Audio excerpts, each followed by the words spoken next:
Chapter 443. Not to mention, Kuang Yi didn't know that young Chendong had a large warehouse and many powerful weapons from hundreds of years later. He didn't think highly of young Chendong just from the number of troops. Even if he believed that this army could fight, it shouldn't be like this. From this point of view, Ingzong didn't have any sincerity at all, not to mention asking for Bai Ming's approval. That was even more impossible. Think about it. The southern Ming had internal strife. What did it have to do with Bai Ming? They couldn't wait to see a joke. In order to solve the problem, Ingzong wanted their approval to be bestowed the title of king. This was simply unrealistic. Just like when Mu Bin was bestowed the title of king of Shiping, why didn't he say anything to Bai Ming? Now that young Chendong was about to be bestowed the title of king, he remembered everything. If this wasn't artificial difficulties, then what was?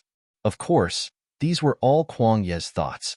As a subject of the Great Ming, he couldn't question the emperor's decision.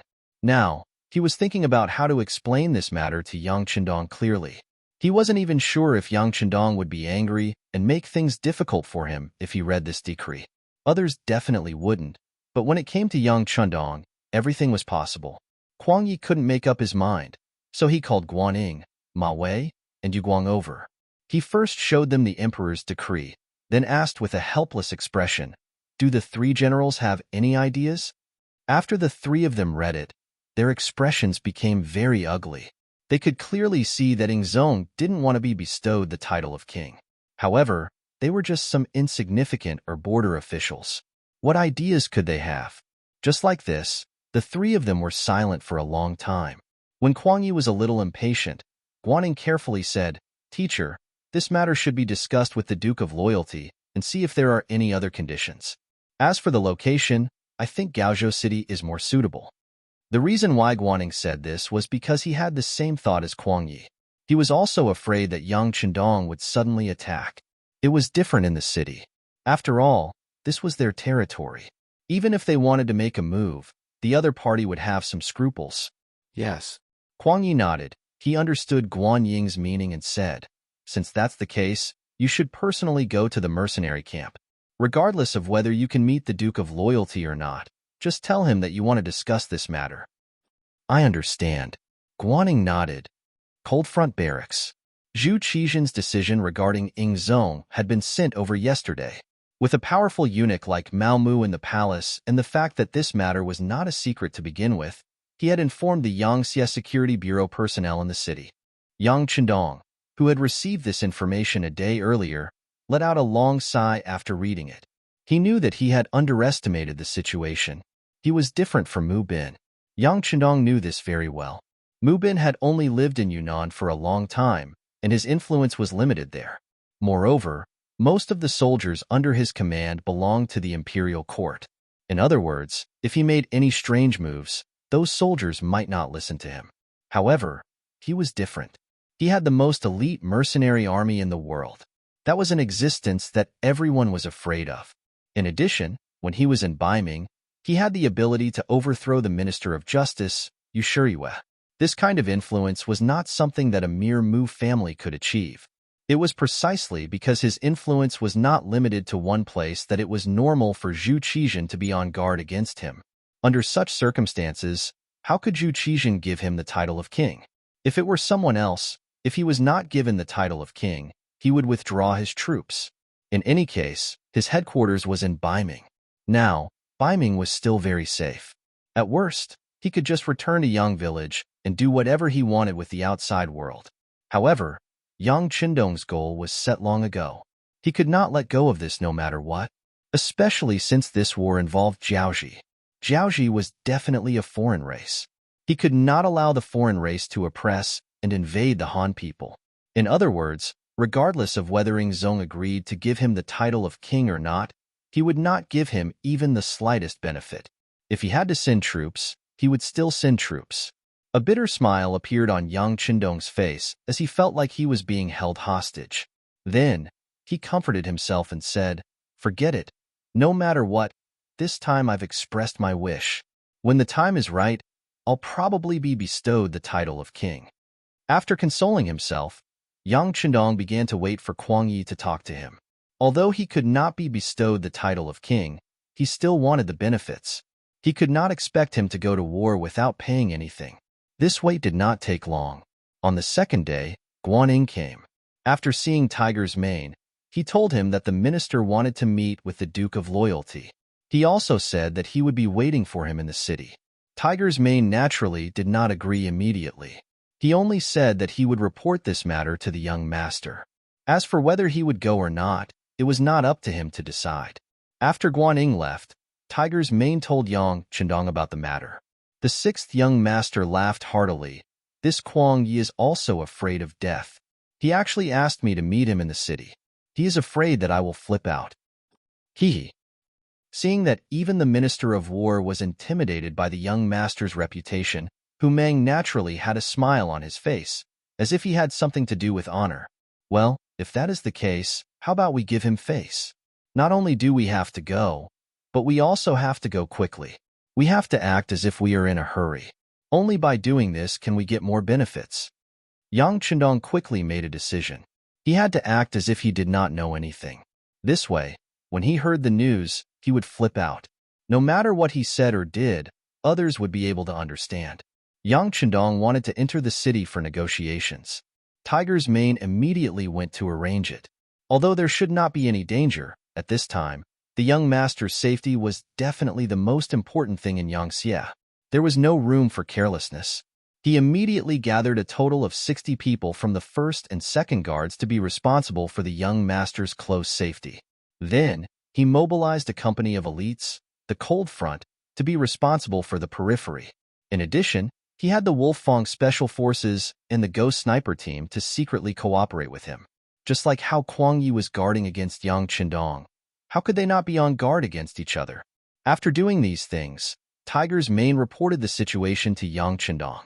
He just nodded slightly to show that he understood and did not say anything. This was the concern of his subordinates. Of course, he had to accept it. After all, if something really happened to him, then the world would really be in chaos. When Tiger's mane reported, as the first wife, Hu Yin, was tidying up Yang Chendong's clothes. They had been married for more than a year, and Hu Yin had completed the transformation from a little girl to a qualified wife. Her behavior was more natural and graceful. From a girl in the Hu family to Yang Chendong's wife, Hu Yin did not feel too uncomfortable. Of course, this was because of Yang Chendong's protection, but at the same time, it was also because there were no parents-in-law. Without anyone to control her, she could obtain the greatest power as soon as she came in. When she did things, naturally, she did not have to worry too much.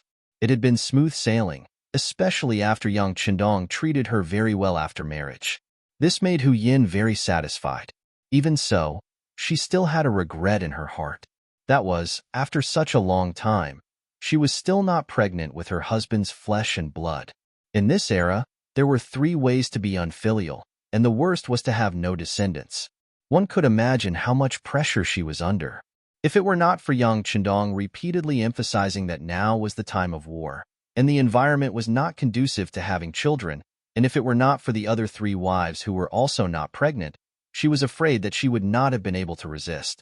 Naturally, Hu Yin did not know that the lack of children was partly caused by Yang Chendong. He did his best to take various measures in the bedroom.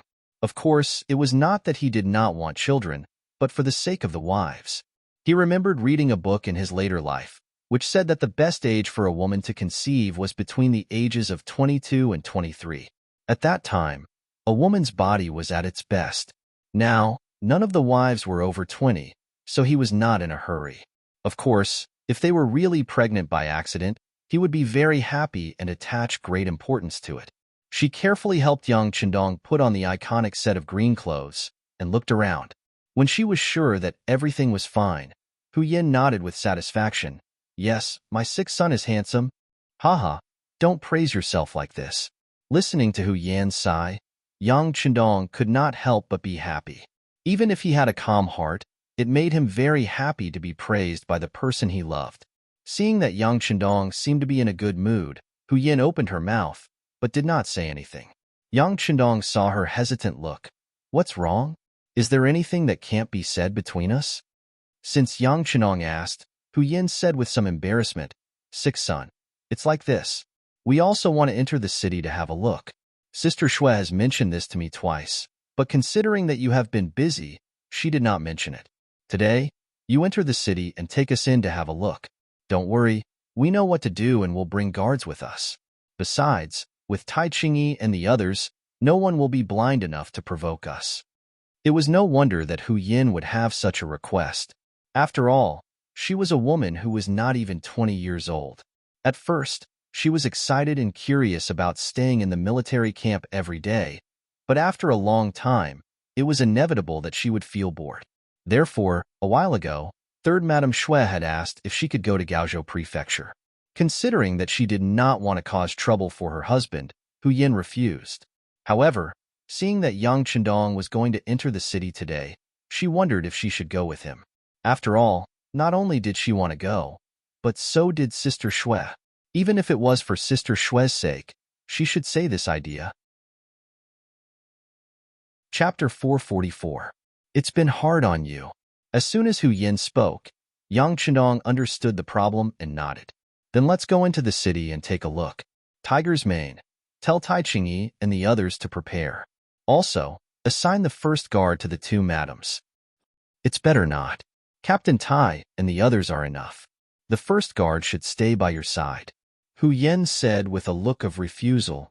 It's okay. The second guard has been trained long ago. Captain Dao Xiao has complained to me more than once that they have the ability to shoulder the burden alone. Now, let's give them a chance. Besides, as long as Kuang Ye's head is not kicked by a donkey, they will definitely not dare to make things difficult for me. Haha. Hearing Yang Chendong's last witty words, Hu Yin covered her mouth and chuckled. She knew that her husband was doing this for her own good and also showing his concern, so she agreed. Okay, then I will tell Sister Shui the good news and make her happy. After Hu Yin finished speaking, she really left the tent. When she left, her face was very happy. Looking at this scene, Yang Chendong could not help but sigh. It was good to be young. Yang Chendong was still very satisfied with the relationship between the madams, but he also knew that it could not be like this forever. Once they were older, their thoughts would be more mature. Once they had children, conflicts of interest would naturally appear. Once he really created something big, it would be a question of who would inherit and how much would be inherited. At that time, it would be impossible for them to be as close as they were now. But after thinking about it, Yang Chendong quickly shook his head. That was still a very distant matter. There was no need to think so much now. It was better to think about the meeting with Kuang Yi first. After receiving the information about Nanjing yesterday, Yang Chendong knew that after being disappointed, he also understood his position in Zhu Qizhen's heart. Others could be crowned king, but he could not. It seemed that Zhu Qizhen was very afraid of him. In other words, he had already formed such an impression in the other party's heart. It would be very difficult, or even impossible to change it. Even if he disbanded the mercenaries now, it would only be a temporary peace. It would be impossible for him to live in peace forever. Once they seized the opportunity and created something that could be used against them, it would be the time for the army to be locked up. In the final analysis, Yang Chendong had already seen that Zhu Qizhen would not tolerate him after testing him with the king bestowment request. Since that was the case, there was no need for him to harbor any illusions. He would directly reveal his powerful side. Even if it was to protect himself, for the safety of his family and loved ones, he had to have sufficient strength. Of course, even after going through all these, Yang Chendong's strategy still hadn't changed. That was to surround them but not attack. Even though the Great Ming dynasty was divided into the north and the south, the majority of the commoners still managed to get by. During the early Ming dynasty, the economy recovered and developed through the Hongwu, Jiangwen, and Yongle dynasties. During the Ranzong and Xuanzong dynasties, the economy prospered. During the Mingren dynasty, they stopped purchasing and redressed grievances. They paid tribute to the commoners and shared benefits with the commoners. They ordered for the troops to be stopped and for the commoners to be raised. They also stopped the treasure ships from going to the Western Ocean and stopped the royal family from purchasing jewels. These actions eased the social conflicts and allowed the commoners to recover. Productivity was developed, opening up a stable and prosperous era. After Ming Xuanzong ascended the throne, he quickly quelled the Han King Zhu Gaoshu's rebellion and continued the Mingren dynasty's ruling philosophy. He implemented a policy of focusing on agriculture, helping the poor and punishing corruption. He continued to use the three yangs, helping the commoners, helping the poor and punishing corruption. This caused the Ming dynasty to be stable and the economy to develop quickly. During their reign, the government was clear and the laws were strict. The economy developed, the commoners lived in peace, and the society was stable. It formed the peaceful scene of the early Ming dynasty. The later generations called it the rule of Renxian, which was comparable to the Zhou dynasty's rule of Qingkong, the Han dynasty's rule of Wenjing, and the Tang dynasty's rule of Jingguan.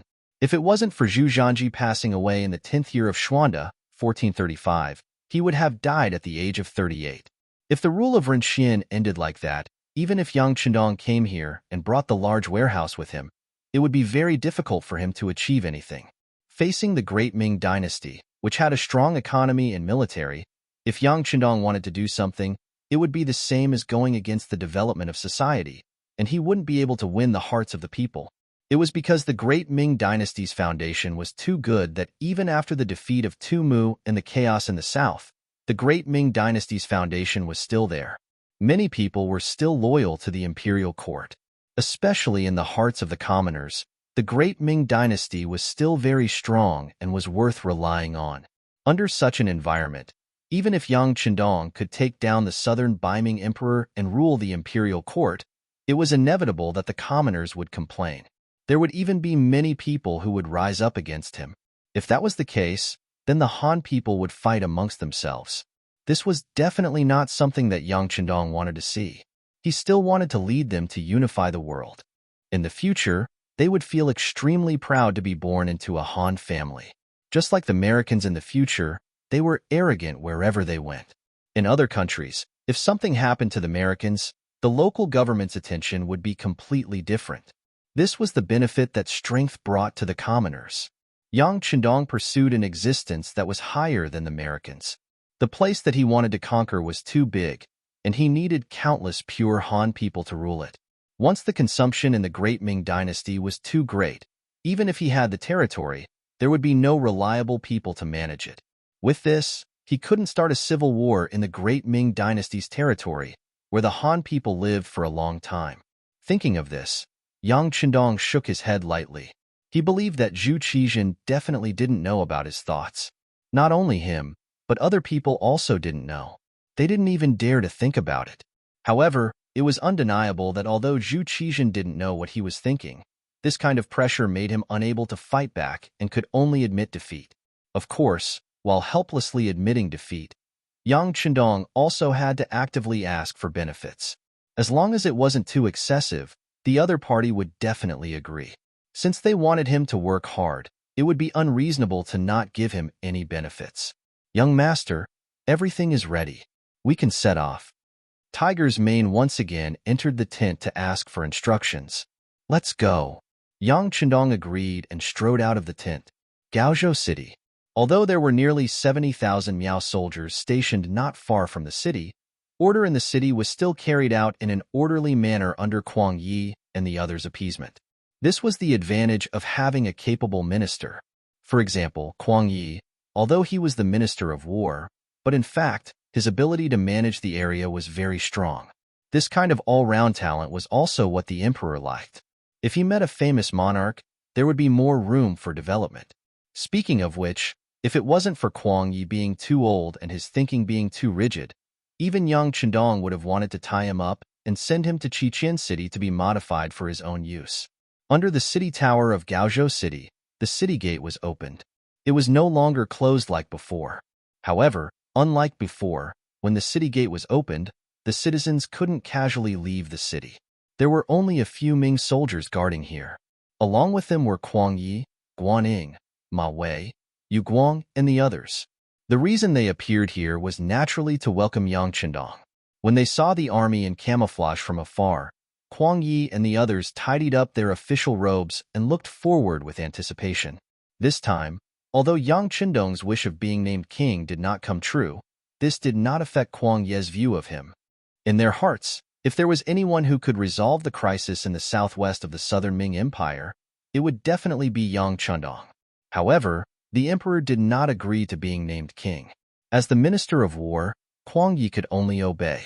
While taking advantage of today's opportunity to send the imperial edict, he also hoped to persuade Yang Chendong to focus on the overall situation. Even if the emperor didn't promise him, if he had a good performance, it might not be impossible for him to be crowned as a prince. Of course, even Kuang Yi himself did not have confidence in such a conversation. Even though he was the Minister of War and had the position of Grand Tutor of the Crown Prince, a lower rank one official, when he saw the iconic luxurious carriage arrive, he couldn't help but feel nervous. Although Yang Chendong was only 21 years old, in Kuang Ye's heart, he was someone of the same generation. This was because this person was too smart. When discussing matters with such a person, it was better to avoid all petty tricks. It was better to be more sincere and perhaps get a good result. The luxurious carriage was getting closer and closer.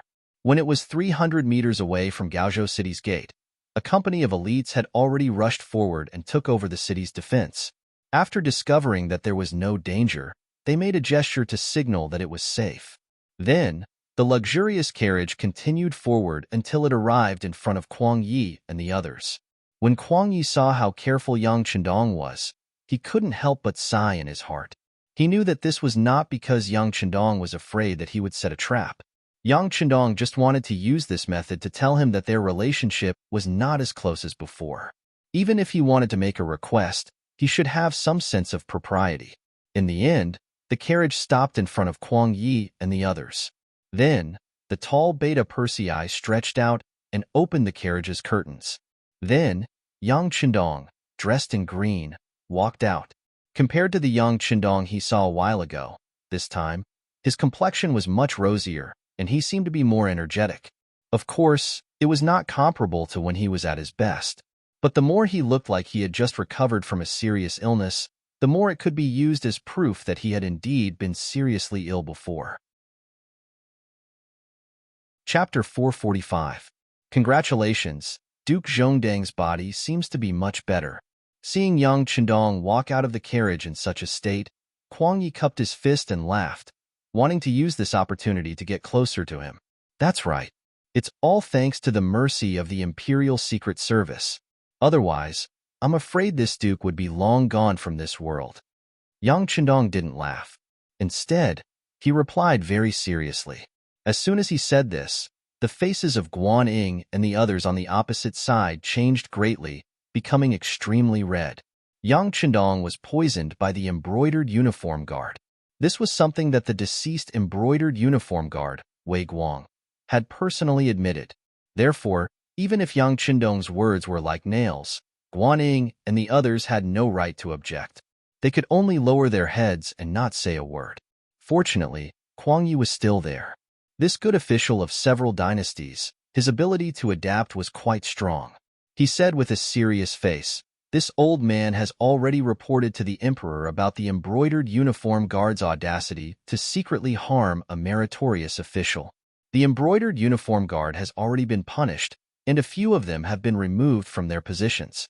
This can be considered the emperor giving justice to Duke Zhongdang." This matter was not something that Kuang Yi was talking nonsense. It really happened. However, only Zhu Qizhen himself knew whether those who had been removed from their positions had truly lost their power, or if they were just putting on an act. Yang Chendong, who also received the news, heard Kuang Ye's words. His originally serious face had a trace of a smile. Then he cupped his fist towards the direction of Nanjing and said, "Then this duke thanks the emperor for his kindness." There was not much respect in his words. If there were other eunuchs present, it would be inevitable for them to scold him. However, in Kuang Ye's eyes, all of this could not be more normal. What? He had suffered a little grievance, and he was not happy to say a few words to vent it. As long as Yang Chendong was happy and was willing to help the southern Ming Empire, which was in dire straits, it didn't matter how harsh the words were. Furthermore, Yang Chendong hadn't even said anything. He was just being a little disrespectful. Speaking of which, the word respect should be kept in one's heart and not spoken out loud. Who did not know how to say nice words? Would words like that really count? Kuang Yi had his own judgment, so at this moment, he did not show anything. Instead, he generously made a gesture to the people behind him. Yang Chendong did not stand on ceremony and walked side by side with Kuang Yi. The two of them chatted and laughed as they walked towards the capital of Gaozhou. Naturally, there were hundreds of elites of Lung Feng following behind him. This time, for the sake of safety, Tiger's Mane allowed each of them to bring 2 basic sets of ammunition, which was 400 rounds per person. In addition, there were 5,000 to 6,000 rounds of ammunition in total. With such strength, even if the southern Ming army in the city wanted to do something bad, they would not be able to get any benefits. Not to mention, Yang Chendong had a large warehouse in his hands. How many rounds of ammunition and advanced weapons could he not take out? They entered the city, followed by Hu Yin and Lady Xue in the luxurious carriage. Tai Qingyi, the captain of the guards, led 20 female soldiers and the first guard, Qiu V's team of 30 people, a total of 50 guards, into the city. With such a team, as long as they did not encounter a large-scale enemy, there would not be any safety issues.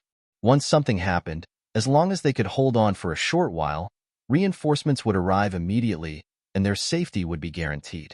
As women, they naturally liked rouge and face powder very much. As Yang Chendong's wives, they already had all kinds of new cosmetics that could not be seen outside provided by the cosmetics factory in Qian City. However, since they were used to shopping in rouge shops since they were young, since they entered the city, it was necessary for them to make a trip there. It was just like how many people were used to eating big fish and big meat. So it was not bad to have a few light side dishes occasionally. Gaozhou Prefecture had experienced the chaos of the Huang bandits and was now surrounded by the Miao army.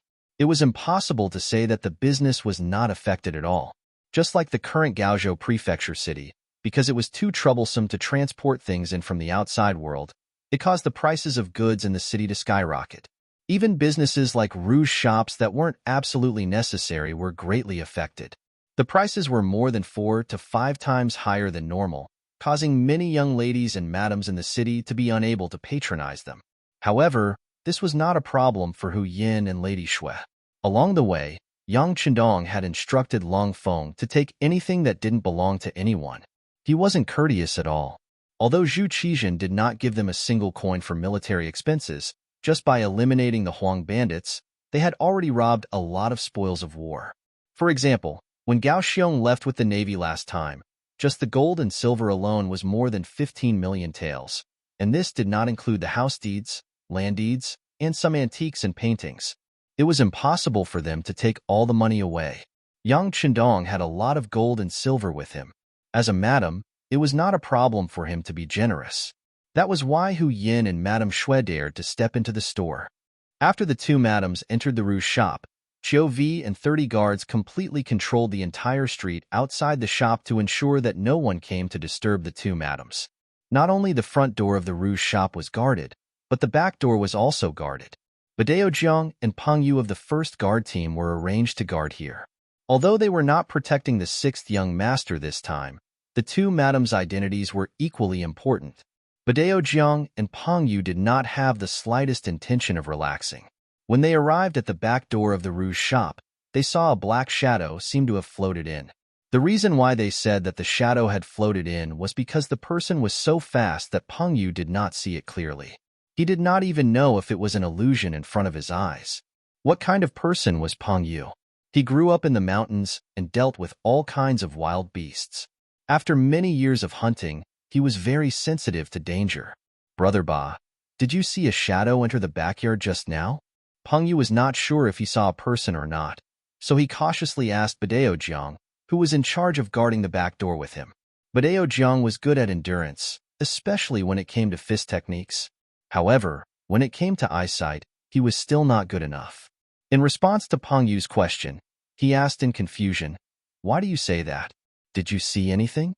After these days of contact, they understood each other very well and knew where Peng Yu's advantages were. After saying that, Badao Jiang's expression changed. "Brother Peng, are you going to say that you saw someone enter the shop from the back door?" "It was a little blurry. I didn't see it clearly," Peng Yu, who was asked, answered in an uncertain tone. "You didn't see it clearly? Does that mean someone went in?" Badao Jiang was a straightforward person. Thinking of his responsibility, he immediately turned around and rushed into the back door after saying that. "Brother Ba, I'm not sure if it's the same person." Peng Yu saw Badeo Zhang's eagerness and could not help but shout anxiously. What he saw was Badeo Zhang's back and his voice coming from afar. Mistress's safety is more important than anything. It's not wrong to go in and have a look, whether or not someone is there. After shouting these words, Badeo Zhang's figure was getting farther and farther away. Peng Yu did not think about anything else. He put the 9-5 style behind him and strode after him. After Hu Yin and Madame Shui entered, the rouge shop quickly became lively, especially when Tai Chingyi entered with 20 valiant female soldiers in camouflage uniforms. Seeing this, the proprietress of the shop came out to welcome them. Most of the people who ran the rouge shop were women. Otherwise, it would be inconvenient to communicate with them. The proprietress of the shop was a woman in her 40s. Looking at her complexion, one could tell that she must have been beautiful when she was young. "Oh, our esteemed guest has arrived. Apologies for not going out to meet you. Take a good look. Our Lu's Rouge shop is an old brand. It's one of the best in the entire Gaozhou prefecture." The lady boss had a smile on her face as she spoke as if they were close friends. Hu Yin and Lady Shui were used to big occasions, so they didn't have any stage fright. They smiled and went to the counter under the guidance of the landlady. Then, they looked at the colorful makeup products. Tai Chingyi followed the two matriarchs closely and looked around from time to time. However, just as he took 2 steps forward, he heard a female soldier reprimanding him. "Who are you? Get out." Just this shout alone attracted at least 3 nearby female soldiers to come over. Even though they were all women, they had all undergone strict training in Crimson City. The one who trained with them was the most elite, Lung Feng. Therefore, their skills were not any weaker than Lung Feng's. It was just that their strength was lacking. Under the shout, an unprepossessing man had already pulled out a sharp dagger from his waist and rushed in the direction of the counter. The man's speed was very fast and his strength was even greater. Just by getting close to her, he had already pushed the female soldier who had first noticed him and called out to him to the side. When the flying figure landed, it directly smashed a wooden chair that was meant for guests to rest on into smithereens. However, what the man did not expect was that after he pushed one person away, another woman rushed in from the front, left, and right. Instantly, the situation became 1 against 3. Women? Why are there so many women? He spoke awkwardly in the Central Plains language. Then, he raised his knife and slashed at the 3 women in front of him. All of this happened too quickly. The 3 female soldiers were caught off guard. The saber slashed the arm of one of the female soldiers, causing a stream of blood to spurt out. Chapter 446. With one successful move, the man flew up and kicked at the other female soldier. He thought it would be easy for him to hurt another person with this quick kick. However, he didn't expect that the person in front of him would move. His kick missed, and because he used too much strength, he almost fell to the ground. Taking advantage of his movement, the 3 female soldiers, together with the female soldier whose arm was injured, surrounded him again. It seemed that they would never let him take a step forward. At such a close distance, it was not a wise move to fire a gun. It was easy to hurt their companions. So, the 3 women used their fists and feet. They cooperated with each other and surrounded the man in the middle. Their fists and feet were like raindrops as they smashed towards the center. At this moment, another 4 female soldiers rushed in from the side, as if they were going to help the 3 women. The other 13 female soldiers and Captain Tai Chingyi surrounded Hu Yin and Madame Shui tightly to protect them. The fight in the store soon attracted the attention of Captain Qiu Vi, who was guarding the front door. At this moment, he had already rushed in through the front door with 4 sturdy guards and stepped into the Rouge store. The timely appearance of Qiu Vi and the others made the man, who had been punched and kicked countless times, lose all hope of assassinating them. He had thought that the success rate of killing 2 women would be very high. However, it seemed that he had underestimated them. Since that was the case, he decided to run away. Where there was life, there was hope. Once the man had made up his mind, he decisively swung the dagger in front of him and threw it toward the counter. This alerted the enemy and caused the 7 female guards surrounding him to rush toward the counter. They would not forget that there were 2 matriarchs there. The dagger flew through the air like an arrow. However, just as it was about to reach the counter, Tai Chingy jumped up and grabbed it in midair. His voice was heard before his body landed on the ground. Go after him. Don't let him escape. Only then did the 7 female soldiers stop and turn around, wanting to give chase. However, after 2 breaths of time, the man was nowhere to be seen. Just when they thought that the assassin would definitely run far away, with a muffled bang, a figure flew back from the side door. After taking a closer look, who else could it be if it wasn't the assassin just now? After landing on the ground, the killer looked pained. Obviously, he was beaten back, and the person who hit him was so strong that he lost his strength for a moment. As soon as he landed on the ground, he wanted to stand up and fight, but 2 steel blades flashing with white light were already placed on his neck. Then, a sharp pain suddenly came from the bend of his calf, accompanied by a very light crack sound. The person who kicked him was Chiu Vi, the captain of the first guard. Needless to say, his entire left calf was crippled by this kick. Chou Wu led his men to restrain the assassin. It was at this moment that Badao Jiang and Peng Yu appeared from the side door. Clearly, it was because of their timely arrival that the assassin was forced to retreat and heavily injured to the ground. Seeing that Badao River's Peng Yu had also come out, Captain Chou Wu nodded his head approvingly. Clearly, he was very satisfied with their performance. Then, he looked around with a serious expression and said, "It's dangerous here. Let's get out of the city first and send a signal to the outside." After Chiu Vi said that, Tai Chingy led a group of female guards to cover Hu Yin and Madame Shui and walked out of the rouge shop. The landlady and the 3 waitresses in the shop were also carried out by the other guards. 2 guards escorted the killer, who had lost the ability to move his left leg, out of the Lou's Rouge shop. However, just as the other guards were approaching them, suddenly, an arrow pierced through the air. Out of instinct, Chiu Vi shouted, "Protect the madam." Then, he led the others toward Hu Yin and Madame Shui. As it turned out, it was a false alarm. The arrow was not aimed at anyone else, but at the assassin. Because he was not prepared, the arrow hit him in the chest. In just a breath, the wounded killer died with black blood flowing out of his 7 orifices. The arrow is poisonous. Be careful, everyone.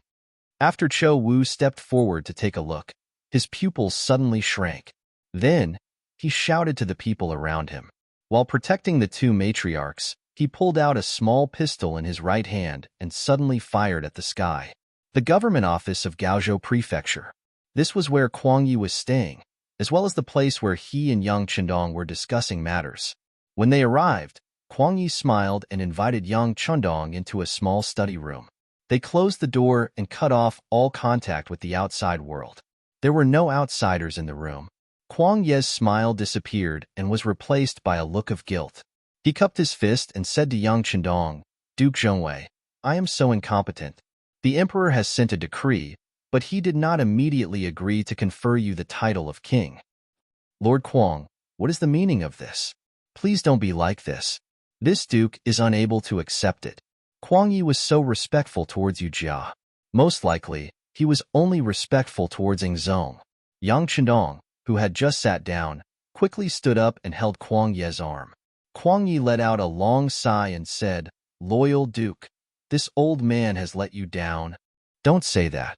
This is the emperor's will and has nothing to do with you. But what's going on? Can you tell me clearly?" Yang Chendong let out a long sigh, pretending that it was the first time he had received the news. This, Kuang Yi first revealed a troubled expression, then stomped his foot and said, "Forget it. There are some things that cannot be avoided even if you want to. This old man will explain it to the loyal duke." Kuang Yi seemed to have gathered a lot of courage and told Ingzong about the emperor's decree, especially when he talked about how important the title of king was and how he had to inform Baiming and get their approval. His tone became even more serious. The reason why Kuang Yi did this was to give Yang Chendong hope. A person can only do things well when there is hope in their eyes. If he really couldn't see any future, who knew what unimaginable things he would do? Now that Kuang Yi said this, how could Yang Chendong not understand what he meant? With regards to such words of comfort, not to mention himself, even the other party probably wouldn't believe it. He couldn't help but bitterly smile. "Minister Kuang, I am calling you Uncle Kuang. Do you believe what you just said?" Kuang Yi, who was still lowering his head and playing the pity card, suddenly heard Yang Chendong call him uncle. He felt that something was wrong. Then, he heard Yang Chendong say, "Do you believe it yourself?"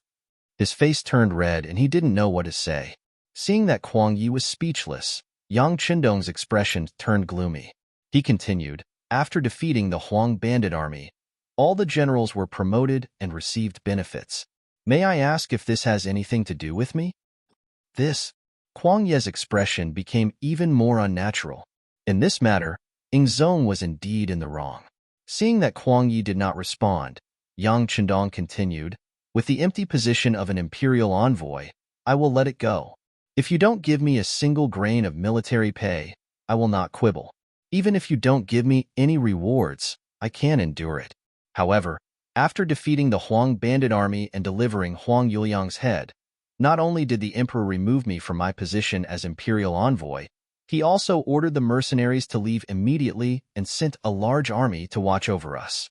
May I ask, even if you want to burn the bridge after crossing the river, isn't this action too fast?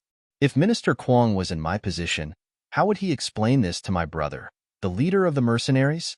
Ask me." Each question was like a bolt of lightning that smashed into Kuang Ye's heart like a hammer. He was speechless and his face turned red. Sigh. Yang Chendong didn't point at Kuang Yi to answer his questions. Even if Zhu Qizhen was here, he would probably keep his mouth shut. After using up the mercenaries, they found that the king of Min's faction in Yunnan was very powerful. They asked us to work for them, but we didn't get any benefits. Even if I could figure it out, how could I explain it to the mercenaries? Would they be able to think it through? Don't say any more. Kuang Yi finally spoke. Then, he slowly raised his head and looked at Yang Chendong with a pair of expectant eyes. The emperor has wronged you. But no matter what, the southern Ming Empire is weak now. Please help us. Thinking about it, Master Yang has assisted several generations of Ming emperors. You have wholeheartedly served the country and the emperor. Kuang Yi wanted to play the emotional card. However, he thought his method was correct. He didn't know that when he mentioned this, Yang Chendong became even angrier. Are you talking about my father? If others don't know, may I ask Minister Kuang, why did my father retire and return to his hometown? Why did he die on the way back?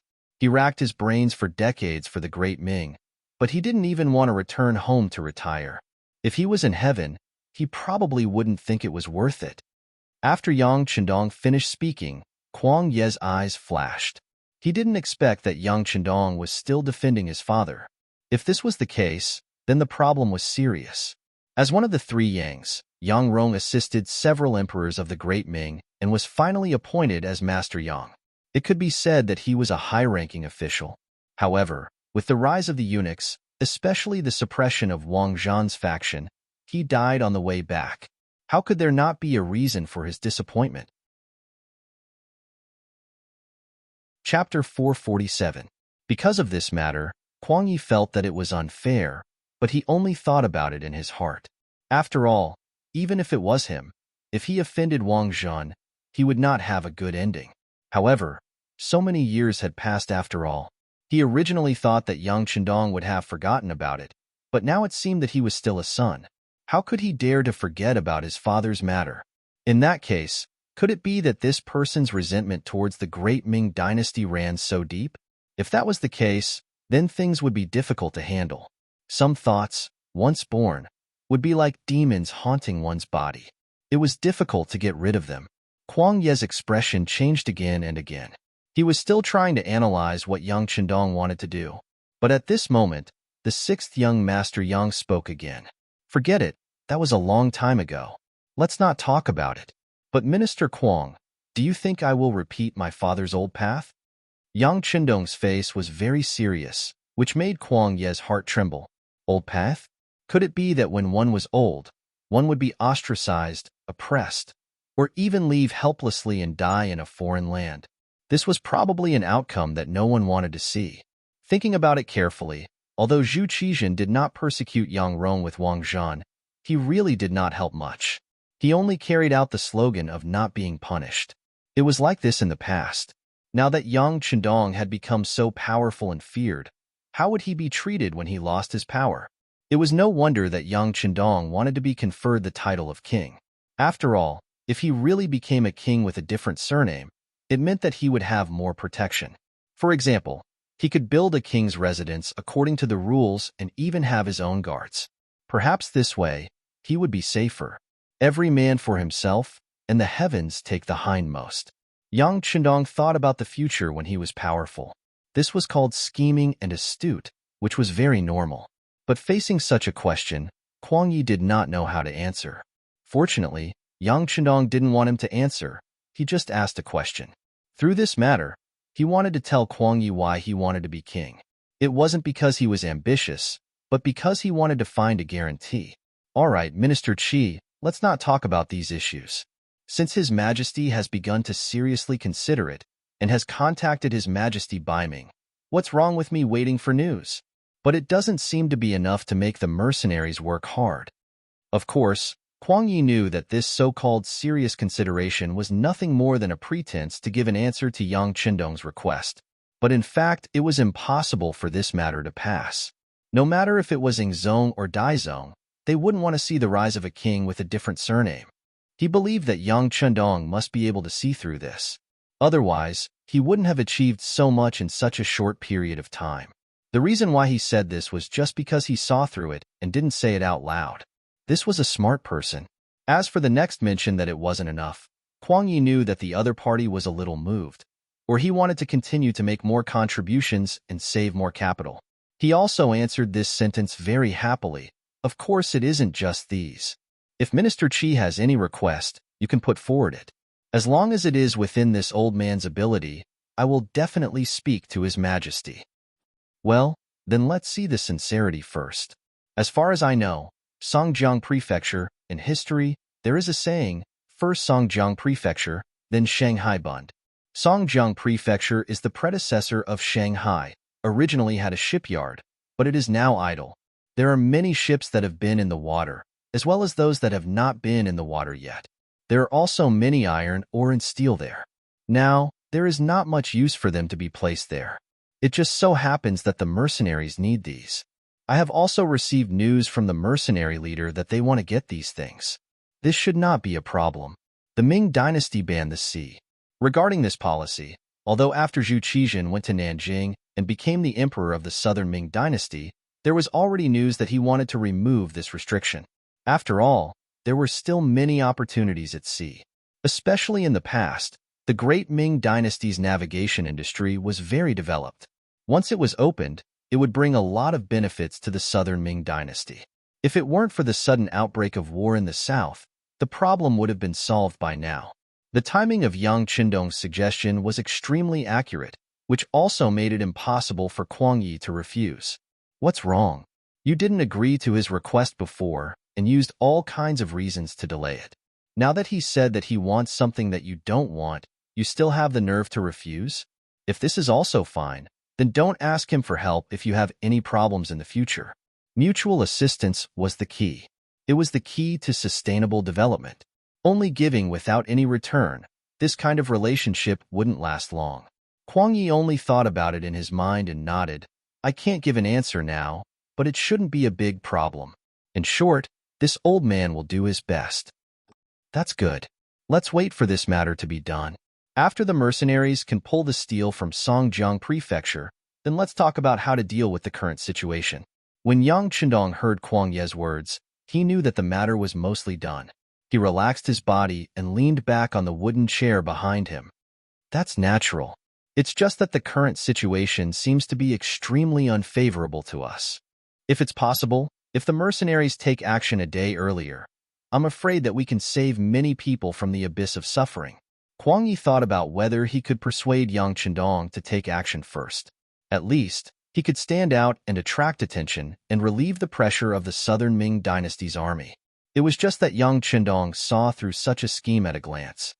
Minister Kue, the mercenaries don't belong to me. That's right. Then I will immediately report the situation here to the emperor. If it's urgent, it shouldn't take long for the news to come back. Kuang Yi was reminded that this matter was brought up by the leader of the mercenaries. If it wasn't resolved, would the mercenaries take action easily? Even if it was Yang Qindong, he would not have the strength to do so. Of course, Kuang Yi wouldn't think that the real leader of the mercenaries was Yang Chenong. Firstly, the other party was too young. Whether it was Ming or the Southern Ming dynasty, they had investigated his past and didn't find anything strange about him.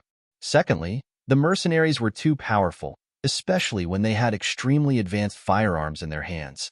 How could such things be created by a young man? Although it was ridiculous to say that saving a life could command the mercenaries, no smart person would believe it. Most likely, someone wanted to borrow Yang Chendong's hand to make the mercenaries famous. But in the end, putting the young master of the Yang family in the position of the leader of the mercenaries was also unbelievable. No one would believe that the title of the leader of the mercenaries was real and had the greatest deterrence. Now that he wanted something in the name of this person, how could Kuang Yi dare to be careless and bargain? He had already decided in his heart that after Yang Chendong left, he would immediately write a secret letter to the emperor. Moreover, he had to go quickly and show the leader of the mercenaries that they were very efficient. This would definitely be beneficial for future cooperation.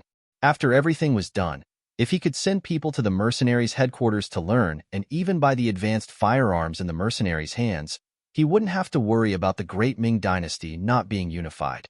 He wouldn't have to worry about the provocation and harassment of the surrounding small countries. While Kuang Yi was still thinking about these things and even making plans for a beautiful future, he suddenly heard the faint sound of a gunshot. Then, a dazzling beam of light shot up into the sky. Even during the day, he could still vaguely see the dazzling scene of flying into the sky. The signal flare that Xiao Vi shot was not a crude thing made by the newly developed ordnance stone in Qiqian City, nor was it a rudimentary toy made during the Republic of China or the war.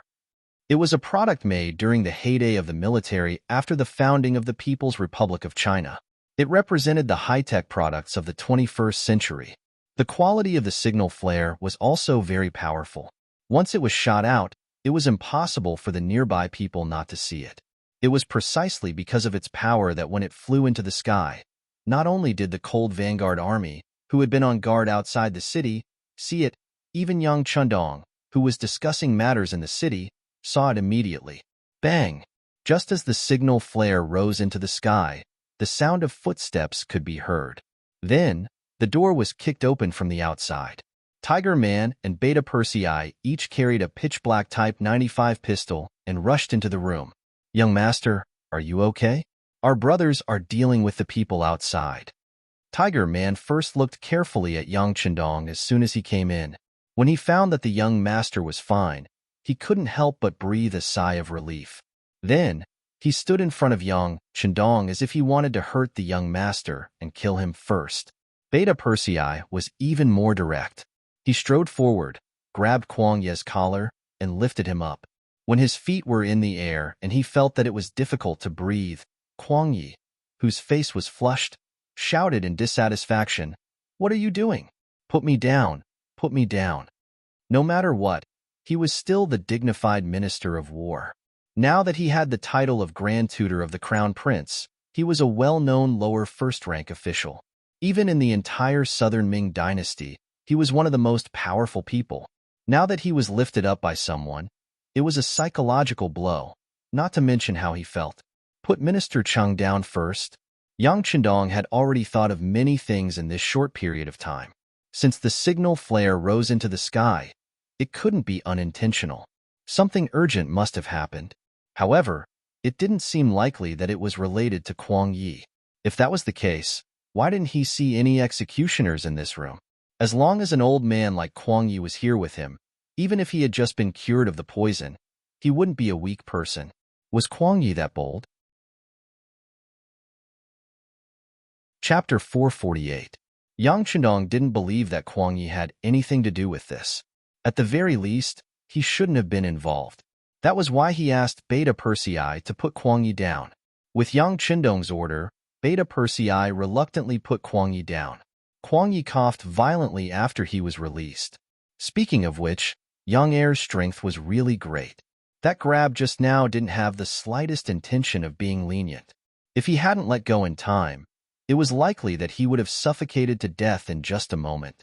After a series of violent coughs, Kuang Yi, whose face was still a little red, asked angrily. What are you trying to do? Kuang Yi only shouted angrily. He didn't ask too much because he realized that something was wrong. If Yang Chendong really wanted to harm him, he could have done it the moment he entered the room. Why did he have to talk for so long, to the point that the matter was basically settled before he acted? He felt that there must be some kind of misunderstanding. What are we trying to do? Let's see what your men do first. Yang Chendong retorted. Although he respected Kuang Yi and some of the things he did, when it came to matters of life and death, he wouldn't hesitate to kill. My subordinates. Kuang Yi fell silent after saying this. Naturally, he didn't have the slightest ill will towards Yang Chendong. Especially when he still needed to ask for help, he wouldn't have any other thoughts. However, he couldn't control what his men wanted to do. If someone disobeyed him and wanted to do something, he couldn't guarantee that he wouldn't be able to do it. At least before he figured out what was going on, he didn't dare to make any promises. Kuang Yi didn't say anything, so Yang Chendong didn't ask. Instead, he calmly sat back in his chair and looked outside. He believed that since there was a chance to send a signal, it shouldn't be too urgent. He just had to wait for the news. As long as he was fine, the Yang family army wouldn't be in a mess and there wouldn't be any big trouble. Yang Chendong quickly sat down with a calm look on his face. This gave Tiger's mane and Beta Persei a backbone, and they were no longer as flustered as before. Although Kuang Yi didn't sit down, he had temporarily regained his freedom. When he saw this scene, he couldn't help but sigh in his heart. Not to mention other things, just this calmness alone was something that no young man could do. While they were waiting, the outside gradually quieted down. From the beginning to the end, not a single Ming soldier or general rushed over. From this point on, Kuang Yi sighed in his heart. How could he not, with his experience? He could guess that his subordinates had been subdued, or else, why would no one care about him? The powerful minister of the Ministry of War. Report. In less than a cup of tea's time, someone finally appeared outside the room in the inner courtyard. This person was no stranger to Yang Chendong. It was Ba Daojiang, who had joined the first guard squad not long ago. What's the matter? Speak. As soon as he saw Ba Daojiang, Yang Chendong frowned. He knew that the first guard squad was assigned to protect his two wives today. Could it be that something had happened to them? Unconsciously, Yang Chendong's right fist suddenly clenched. He swore that no matter who it was, if anyone dared to have ideas about his wives or hurt them, even if it was related to the Southern Ming Emperor, he would never forgive them. Even if he was still not strong enough, even if he had limited military strength, insufficient population, and some of the foundations were not well established, he would still go crazy. Yang Chendong had the existence of a large warehouse. If he was forced into a corner, he would show everyone what a real cannon was, what a human meat grinder tank was, and what a high-altitude plane was. Yang Chendong's anger was conveyed through his tone. Ba Daojiang, who was half kneeling on the ground, felt a chill run down his spine. Recently, he was fortunate enough to become a member of the first guard squad and had more opportunities to interact with the sixth young master. It was because of this that this person who was younger than him always gave him the impression that he was very kind. It was hard for him to get angry, and even if the sky fell, he would not change his expression. However, now that he was so angry, it was as if he was a completely different person. Ba Daojiang's mind could not help but be in a mess. However, after all, he had been in the Jianghu for so many years, so he still had the basic skills to calm himself down. More importantly, he was now one of the sixth young master's men, and he was the kind that was fully trusted. With that in mind, Ba Daojiang tried his best to remain calm. Then, he recounted what happened in and outside Lu Shi's rouge shop. Assassination. Fortunately, they were fine. After hearing this, Yang Chendong heaved a sigh of relief. However, his tone was still strict. Are the two madams safe now? Has the army entered the city? Replying to the sixth young master, the madams are very safe. They are under several layers of protection and will not be in any danger. 1st Battalion Commander Wu Shang has already led the army into the city and is taking over the city's defense. Ba Daojiang reported what he saw along the way, as well as what Captain Chiovi had told him. Unexpectedly, just as he said this, Kuang Yi suddenly spoke. That's impossible. I didn't hear any killing. The city's defense is also so tight. How did your army enter the city? Kuang Yi naturally did not believe it. This time, he had been very careful when he summoned Yang Chendong for a meeting. The generals below were also afraid that Yang Chendong would flip out, so they had arranged everything beforehand. After Yang Chendong and the others entered the city, they had tightened the defense. General Yu Guang was personally standing on the city wall to prevent any accidents from happening. There were also hundreds of Ming dynasty soldiers with him. They were already prepared and had a large number of people. How could they be taken down so easily? The key was that there was no sound of movement. This was something unimaginable. Kuang Yi did not believe it. Yang Chendong was unwavering. Since Ba Daojiang dared to say this, he must have seen something with his own eyes. As for whether or not they could complete this mission, he was not worried at all. During this period of time, the Long Feng soldiers did not have any specific training. Their goal and mission was to quickly attack the city.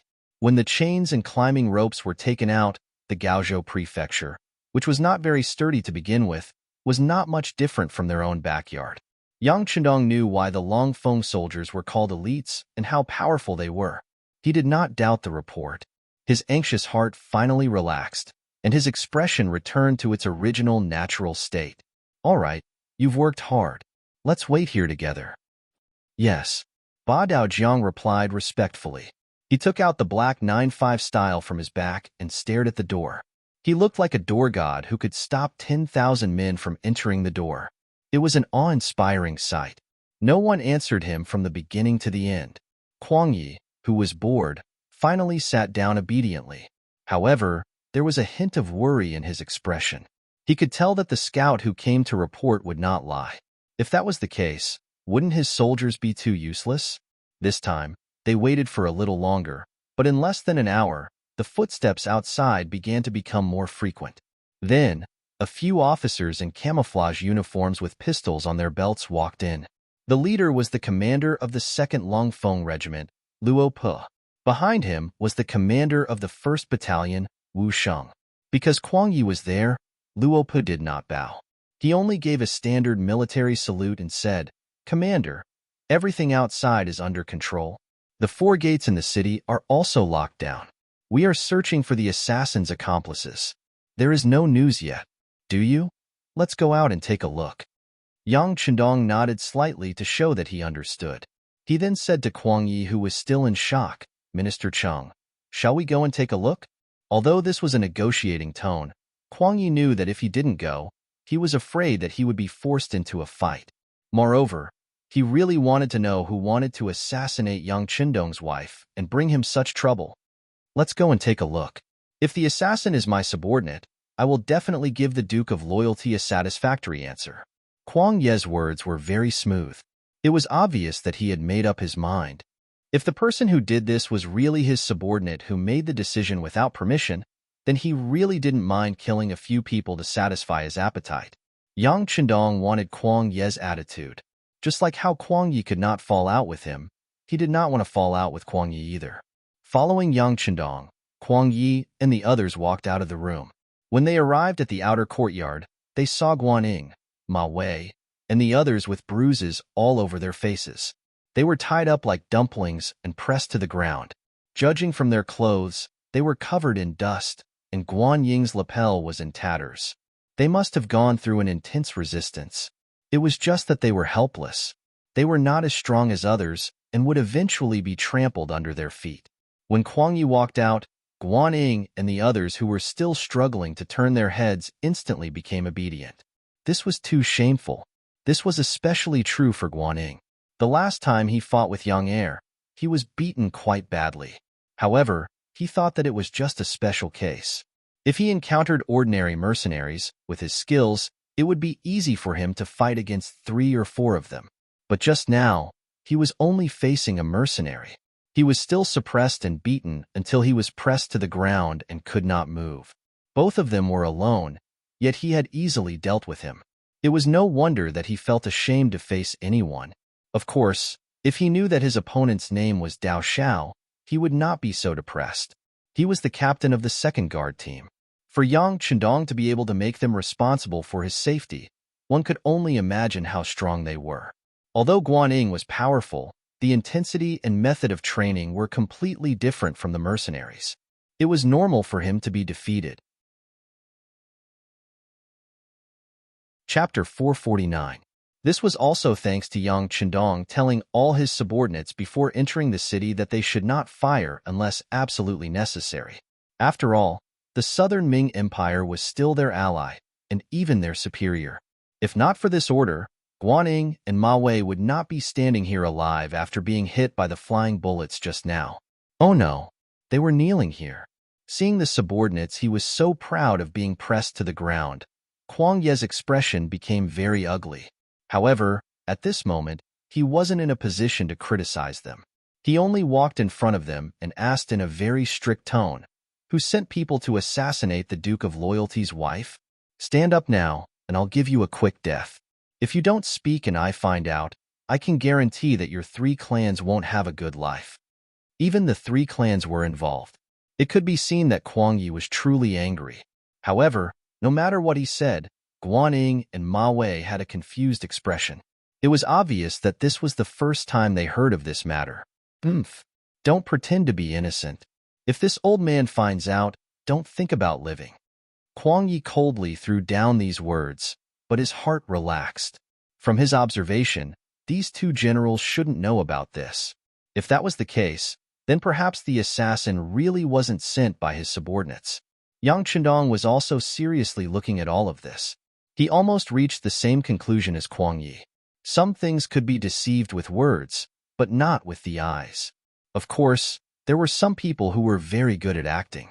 However, since they didn't admit it, then he would first go and see who the assassin was.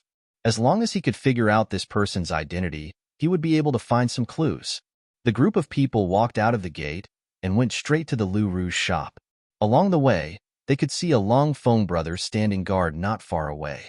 This was enough to prove that the entire Gaozhou prefecture had been taken over by the mercenaries. Kuang Yi knew that everything Ba Daojiang said was true. At this moment, his expression was very ugly. Gaozhou prefecture wasn't very big, and Lu Shi's Rouge station wasn't far from the Yamen. It didn't take long for the group to arrive. As soon as Yang Chendong appeared, Hu Yin and Madame Shui, who were protected by several layers of people, rushed out and ran to Yang Chendong. "Darling, we're fine. It's just that what happened just now was really scary." It's okay. It's all over now." Yang Chendong hugged and comforted the 2 ladies. Then he said to Captain Tai Qingyi, who was slowly following behind him, "Send the 2 ladies into the carriage first." Female guards had already come forward to escort Hu Yin and the others to the car. On the other side, the first guard captain, Chiu Vi, who was in charge of things here, also walked up to Yang Chendong and reported in a low voice, "Young master, the Phantom Sniper team has taken control of this place. It's very safe here, and there are no blind spots. The Wolfang Special Forces have already chased after the other killer. With the city gate closed, no one can escape." "Okay." Yang Chendong nodded slightly, indicating that he knew everything. Then he asked, "Where's the killer?" "He's here." Chiu Vi turned around and led Yang Chendong and the others forward. Then he added, "The killer's identity has been confirmed by people who know him in the city. His name is Imo Tu. Judging from his figure and underwear, he shouldn't be a Han or Miao person. He seems to be a Jiaoji person." Jiaoji? Hearing this inference, Yang Chendong's face flashed with doubt for a moment. Yes, people from the security bureau just came over. Judging from his underwear habits, he should be a Jiaoji person without a doubt. Chiu Vi didn't just say it casually. This was the conclusion given by the security bureau personnel who were familiar with the situation of all parties. Okay. Yang Chendong nodded again. Countless question marks and possible scenarios flashed through his mind. Kuang Yi and the others who were following behind them heard the word Jiaoji and couldn't hear anything else. Even so, Kuang Yi still strode over. Other than Ba Daojiang, who was following closely behind him to prevent any accidents, the rest of Lung Feng didn't move at all. An old man in his 60s was nothing in their eyes, even if this old man was the Minister of War. Kuang Yi strode forward and tore open Imo Tuo's coat. When he saw the clothes inside, his eyes focused and he shouted, "Yes, he should be a Jiaoji person. This kind of loose collar is their specialty. I've seen it before when I dealt with them." The climate in Jiaoji was warm all year round, so the collar of their underwear was extremely loose. Unlike the Ming army, although the climate in the south was also hot, the collar of their underwear was still very tight due to military regulations. Yang Chendong could understand Kuang Ye's shouting and completely forsaking his bearing as the Minister of War. This was equivalent to eliminating him as a suspect. In fact, Kuang Yi had no motive to harm Yang Chendong at this moment. He wanted to borrow the strength of others, but he couldn't. Why would he try to kill him? Judging from this point alone, Kuang Ye's suspicions were greatly reduced. However, Yang Chendong wouldn't say it out loud. He wanted to make Kuang Yi hesitate. After all, this territory was under the jurisdiction of the Southern Ming Empire. If something happened here, it wasn't wrong to look for the Southern Ming Empire. After Kuang Yi shouted for a while, he realized that no one agreed with him and could only give up. However, looking at his complexion, it was much better than before. He must have known the truth and was now relaxed. The atmosphere at the scene became much quieter. Tiger's man had already found a chair for Yang Chendong to sit down. Then, Chauvi reported what happened in detail. The sixth young master kept nodding as he listened. His gaze towards Tai Qingyi, Badao Jiang, and Peng Yu also became much gentler. Yang Chendong's emotions calmed down, and everyone couldn't help but heave a sigh of relief. Even Minister Kuang Yi, who originally didn't know what happened, looked much calmer. His mind was spinning rapidly as he thought about the origin of the current situation, the cause and effect, and what kind of impact it would have on himself and the Southern Ming Empire. Time passed quickly while he was deep in thought. About an hour later, the Wolfang Special Forces finally appeared. Captain Tai, who, along with his team members King Kong, Violent Ape, and a few others, appeared with a relatively thin man in tow. The sixth young master. This is the person who ambushed the assassin and destroyed the evidence. He ran very quickly and took some effort. Captain Tai, whose voice rang out as the Langia Special Forces pressed the assassin to kneel on the ground. Everyone's gaze naturally fell on the assassin. However, even in the face of so many murderous glares, the assassin didn't show the slightest bit of fear. Instead, he looked at Yang Chendong, who was 2 meters away, and laughed loudly. "Brat, you dare to help the Southern Ming Empire go against our Jiaoji? Even if we can't kill you today, you won't have a good ending the next time. You will live in fear forever, ha ha ha." After a few laughs, a piece of his tongue suddenly fell to the ground. He had actually killed himself by biting his tongue. Before coming here, Tai Hu and the others had carefully checked the assassin's mouth. After confirming that there was no poison, they were relieved to reattach his chin so that he could speak normally. However, no one had expected him to commit suicide by biting his tongue so straightforwardly. One must know that a person who could do such a thing so resolutely must be extremely ruthless. Perhaps it was easy for a person to be ruthless to others, but it was really rare to be so ruthless to oneself. After vaguely revealing his purpose, the assassin's mission was considered completed. He died in front of Yang Chendong. This scene shocked even Tai Hu. He quickly half-knelt on the ground and begged for forgiveness. However, Yang Chendong waved his hand and stopped him. "Forget it. It's not your fault that such a person had the will to die." Of course, Yang Chendong could tell that the assassin was a man of sacrifice. From the moment he appeared, he did not intend to live anymore. He was even willing to live to see Yang Chendong, just to say what he had just said. In the end, he just wanted to be a guide and point the way. As for his claim that he had been ordered by Jiaoji, who would believe that? Regardless of who had ordered him to do so, the possibility of Kuang Ye's instigation had to be eliminated. Whether the assassination of Hu Yin and Madame Shui was successful or not, it would only anger Yang Chendong. As long as he was not a fool, he would not carry out such an audacious plan in his own territory. "Minister Xie, I'm a little confused. I'd like to return to the military camp first. As for what we talked about earlier, please do it quickly." Yang Chendong stood up and did not apologize to Kuang Yi. "Although this matter was definitely not ordered by this person, it happened in your territory and within your jurisdiction. Based on this point, it would not be too much to wrong you." Of course, Kuang Yi understood this. He hated the uselessness of his subordinates for allowing the mercenaries to enter the city so easily. He also hated the fact that these assassins chose to act in Gaozhou Prefecture and implicated him. However, at the same time, he was happy. No matter who had sent the assassins, they had successfully angered Yang Chendong. Based on this alone, he did not need to urge these mercenaries to be ruthless in the future when faced with the rebel army of King Min Gaozhou Prefecture, which had just been occupied by the mercenaries, was returned just like that. At the same time, Huang Yi and his thousands of soldiers were given freedom. Teacher, Minister Xie, seeing Guanyin, Ma Wei, Yu Guang and the others' wronged and ashamed expressions, Huang Yi waved his hand magnanimously.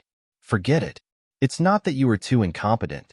It's just that the mercenaries are too powerful. From now on, you will see the difference between us. Train well.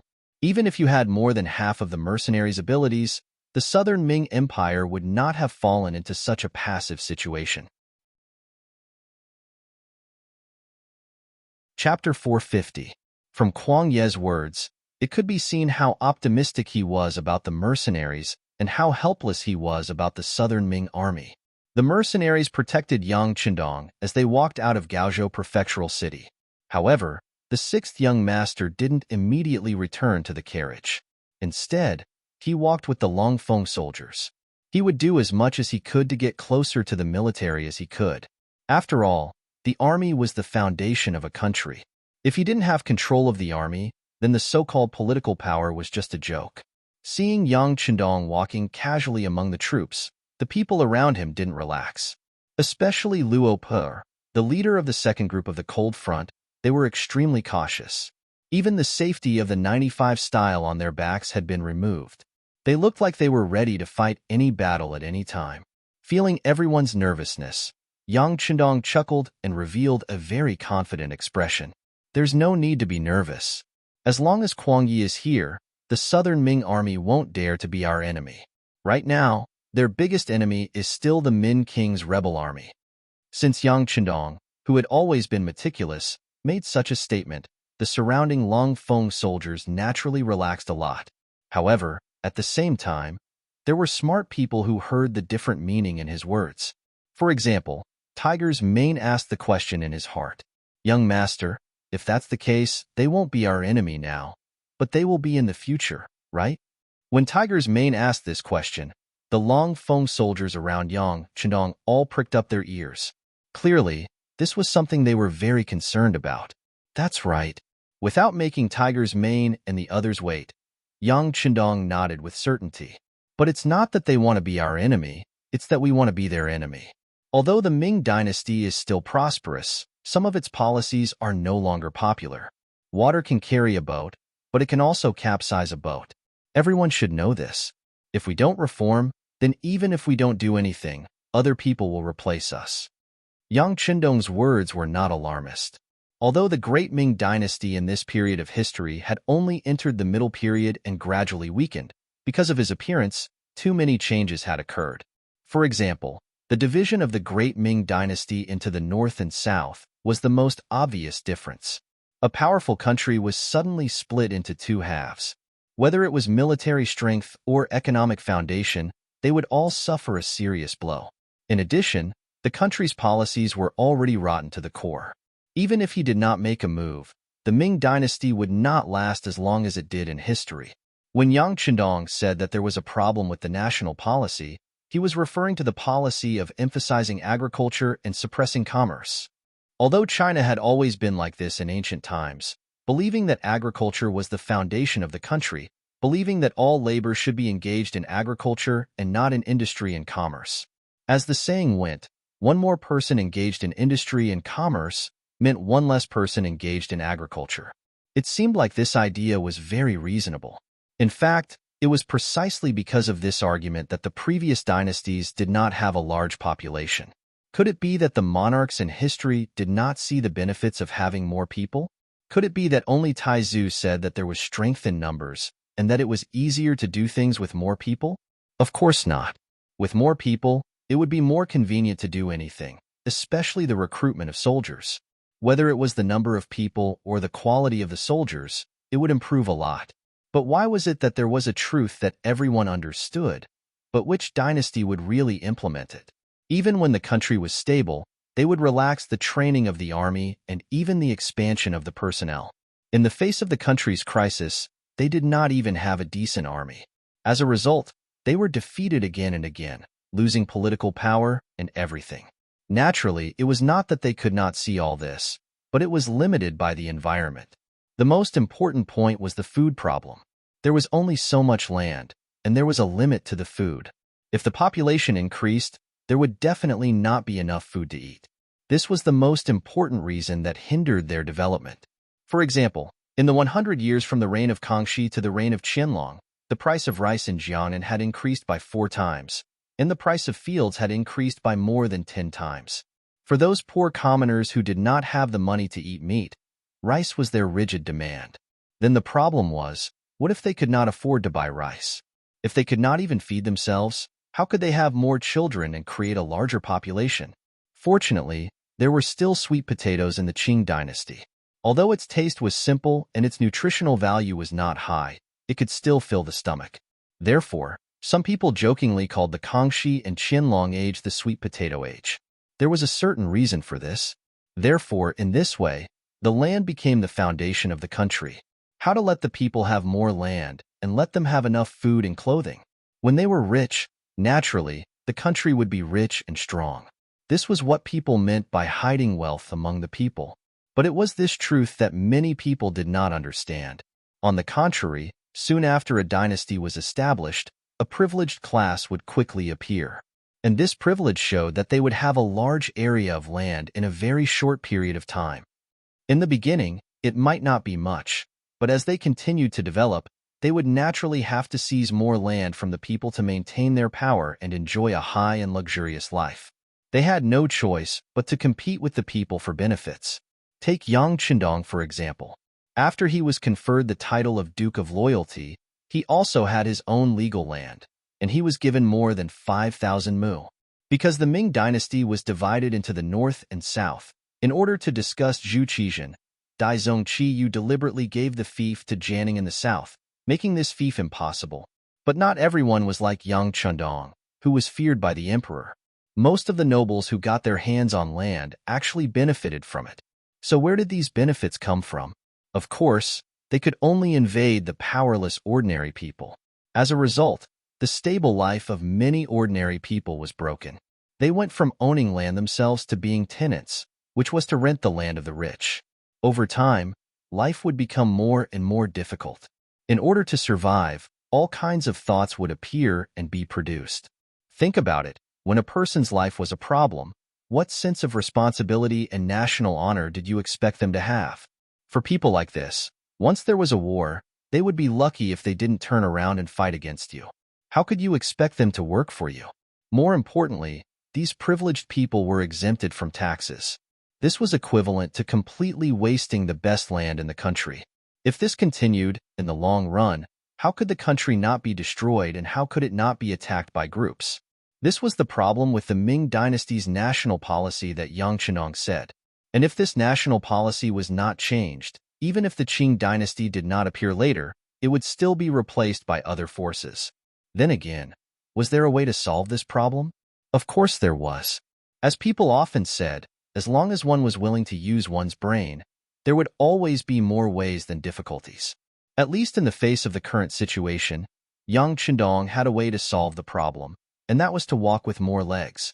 If a country wanted to develop, to be strong, and to stand at the top of the world, it was absolutely impossible to walk with only one leg. It must be diversified. This meant that not only did they need agriculture, but they also needed industry. Once the country was strong and the people were rich, everyone could live a life without worrying about food and clothing. Then, who would think of rebelling for no reason? Even if there were some people who had such thoughts and wanted to bewitch others, there must be people who dared to agree. How many people would agree to not live a good life and take risks, and even lose their heads? In particular, Yang Qindong attracted potatoes, which had a high yield and could fill the stomach, which was tantamount to solving the problem fundamentally. Then, as long as the land in the hands of the powerful people was weakened, and let the people have it again, these people would be guided to develop light industry, handicraft industry, and heavy industry. Then, they would be able to become rich. Then, it would be good for everyone. Just like Yang Qindong himself, he was developing with such thoughts. All kinds of factories were opened in Qiqian City, and the land further away was developed and planted with all kinds of crops. Moreover, with the mild temperature there, many crops could be harvested twice a year, or even thrice. With food, work, and money to earn, good days would naturally come. After that, it became a matter of how to ensure that the fruits of one's victory would not be taken away by others. Naturally, more people would take the initiative to join the army. Take Long Feng, for example. Pride was one thing, but more than that, they wanted to protect the fruits of their labor, protect their home. In order to achieve this goal, they would really put their lives on the line. This was a completely different concept from the Ming dynasty soldiers who were paid. With the right path and a good foundation, and with the help of advanced weapons that were several hundred years ahead of the modern world, it was really hard to think of anyone who could be a match for them. This also created the legend of Long Feng being invincible. Thinking up to this point, Yang Qindong's eyes were filled with hope and desire when he looked forward. In this life, he was destined to bring the Han people to the peak of the world. No one could stop him. What happened in the prefectural city of Gaozhou was quickly discovered by the spies of King Min, who had been keeping a close eye on this place. After the news spread, the prepared lobbyist, the eloquent Qin Tian, went straight to Gaozhou Prefecture. At the same time, the secret letter written by Kuang Yi had also been sent to Nanjing City, to the front of Zhu Qijin of the Ying sect. Kuang Yi actually managed to convince Yang Chundong, and more importantly, his opponent even assisted him. Zhaoji actually sent people to assassinate Yang Qindong's wife. This forced the Duke of Loyal Courage to do something even if he wanted to. Chapter 451. Taking advantage of this opportunity, Yang Qindong only wanted the ships that were no longer in use by the Songjiang Prefecture. Zhu Qijin could naturally afford this price. He waved his hand and approved Kuang Ye's report. While sending someone to reply, he also informed the Songjiang Prefecture to prepare for the handover of the ships and the preparation work to take out all the steel in the prefecture's inventory. Zhu Qijin's side had a positive response. Qin Tian also came to the Miao army camp that was stationed near Gaozhou Prefecture. Miao Jinlong was one of the leaders of the Miao tribe. Now that he had an army of 60,000, his identity was naturally noble. However, knowing Qin Tian's identity, he still warmly prepared a banquet when Qin Tian arrived. Qin Tian was one of the important strategists of the Min King. As the saying goes, there are 7 ranks in front of the Prime Minister. No one would want to offend a close official like him unless it was necessary. Not to mention, he had come here to solve the problem in the first place. Naturally, Qin Tian didn't reject Miao Jinlong's warm hospitality. Not only that, but he also explained his mission during the banquet. He also wanted to hear Miao Jinlong's attitude and reaction. After all, they had fought with mercenaries before, so they should be familiar with this Duke of Loyalty. Miao Jinlong knew Qin Tian's purpose of coming, especially when he heard that Qin Tian wanted to lead the mercenaries to the Jiaoji kingdom. He raised his hand and agreed wholeheartedly. Due to the geographical location, the Miao people had always been at odds with the Jiaoji people. Now that there was a chance to weaken the other party's strength, it was of course a good thing. Miao Jinlong was overjoyed. He called out the scholar Zoda and gave him a detailed explanation of what he had learned so far. From Zoda's words, Qin Tian had a better understanding of the mercenaries. He was even more determined to lead the trouble to them. Therefore, he only rested for one night. The next morning, he had someone send a letter to the mercenaries. First, he stated his identity and the purpose of his visit. Since ancient times, there was a saying that the envoys would not be killed when 2 armies fought. But in reality, the people who died as envoys did not know who they were. Before he understood the attitude of the mercenaries, mainly Yang Qindong, Qin Tian would of course not appear rashly. Even if the other party didn't kill him and handed him over to Kuang Yi, he would suffer a fate worse than death. Once the letter reached the mercenary camp, it was quickly delivered to Yang Qindong. When Yang Qindong saw that it was Qin Tian who had come to visit, he was only stunned for a moment before he smiled. It was really like someone delivering a pillow to him when he was feeling sleepy. After the discussion with Kuang Yi, Yang Qindong guessed that Zhu Qijin would definitely agree to his request if he didn't care about the title of king with a different surname. After all, The king of Min's faction had directly affected the political power of the southern Ming dynasty. But Yang Qindong had been thinking about how to treat King Min's people these days. With the strength of the mercenaries, coupled with the sufficient weapons just sent by the marine, it is not difficult to deal with them face to face. However, if he really did that, the pressure on the southern Ming Empire would decrease, and they would definitely consider dealing with him. This kind of strategy of swallowing wolves and luring tigers was not what Yang Qindong wanted to see. Just because he needed a large number of Han people, he couldn't fall out with the southern Ming Empire. Otherwise, even if he went on a crusade and conquered a large area of land, who would be in charge of it? Let the foreign race take over? This was absolutely impossible. If this was the case, it was unwise to be the enemy of the southern Ming Empire. What he wanted was to slowly digest and change, not kill a lot of Han people to show his strength or build a country similar to the Ming dynasty. If that was the case, it was just a change of dynasty. Once many years had passed, what was the difference between the Ming dynasty and other historical dynasties? The so-called Great Yang Qindong began to think about how to solve the crisis of the southern Ming Empire without making them too big. Once his strength rose to a certain level, it would be time for him to come back and reap the fruits of victory. After thinking for a few days, he finally had some ideas. If he wanted to do this, he must obtain the support of one person, and that is the Min king. As mentioned before, if Yang Qindong wanted to dominate and not just build a country, he needed a large number of people. Then how large is this large number of people? To put it simply, the more, the better. According to Yang Qindong's intention, he didn't just want to conquer the Ming dynasty in the future. On the contrary, in order to maintain the growth of the population here, he might want to conquer this place in the future. What he wanted was not just Asia, but the entire world. He wanted the Han people to stand at the top of the world. Wherever you go, your identity as a Han person is incomparably noble. If you are lucky enough to be born in a Han family, then you will be like a noble from birth. Wouldn't it be difficult to achieve this? Of course it was difficult. However, for the various advanced weapons in the warehouse and the munitions factories that Qiqian City had given enough conditions and books, the production of new weapons would only increase. As long as the quality of the army was good enough, and there were enough numbers, firearms would have an absolute advantage over spears and swords. This also meant that this idea was destined to not be a dream, and there was a chance to achieve it. There was a problem. After conquering so many territories, how would they rule? That would require a large number of Han people to do it. Without people, even if they could conquer this place, they wouldn't be able to become the ruler of this place. It was just like when the Japanese entered China. How powerful were they at that time? They were even in existence that could sweep through the entire Asia. There were even times when they created an example where a few dozen people could manage a county with hundreds of thousands of people. So what? In the end, if they wanted to devour an elephant, their stomachs would explode. Although there were some other factors, it was undeniable that if they had enough people, they might be able to achieve their goal. Speaking of which, if they wanted to have more people, they couldn't make the Han people under the rule of the Ming dynasty their enemy.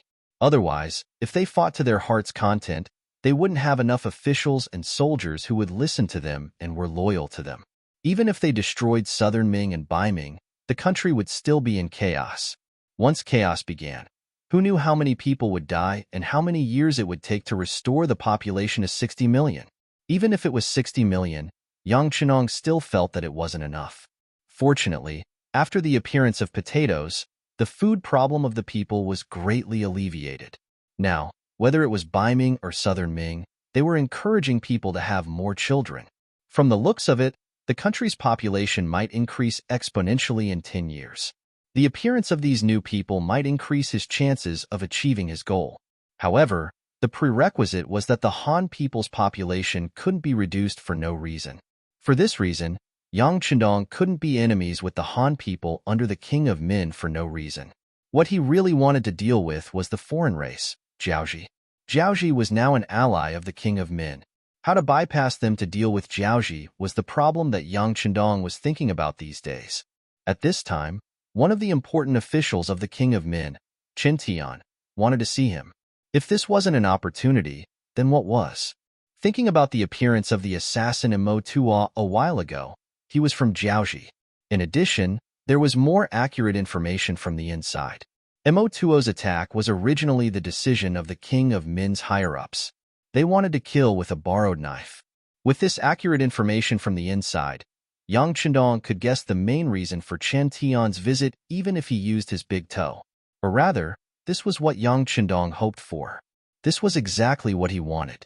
Even so, Yang Chendong only kept the joy in his heart. On the surface, he still pretended to be indifferent. Never let your opponent know what you were thinking. This kind of person was truly qualified and an excellent diplomat. Young Master already knows about this.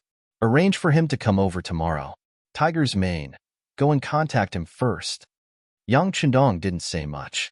In fact, he didn't need to say much. Tiger's mane was one of the closest people to him. He always knew what he was thinking. It was necessary to wait for the right price to sell. Since he had obtained so many benefits from the Southern Ming Empire, there was no reason for the King of Min to not do anything. Young Master, don't worry. Tiger's mane promised as if he knew everything. In the end, his role was the vanguard. At the same time, he was paving the way to raise the status of the young master. The mercenaries quickly replied and promised that Chen Tian could come to the barracks tomorrow to discuss the matter. They also said that he could come openly and didn't need to consider the reaction of the Southern Ming army in Gaozhou. These words were a little generous. Not for other reasons, but through these matters, it could be seen that the relationship between the Duke of Loyal and the Southern Ming Empire wasn't very good. The Southern Ming Emperor, Zhu Qizhen, was very afraid of Yang Chendong. This was already public news. Now, it seemed that it wasn't wrong.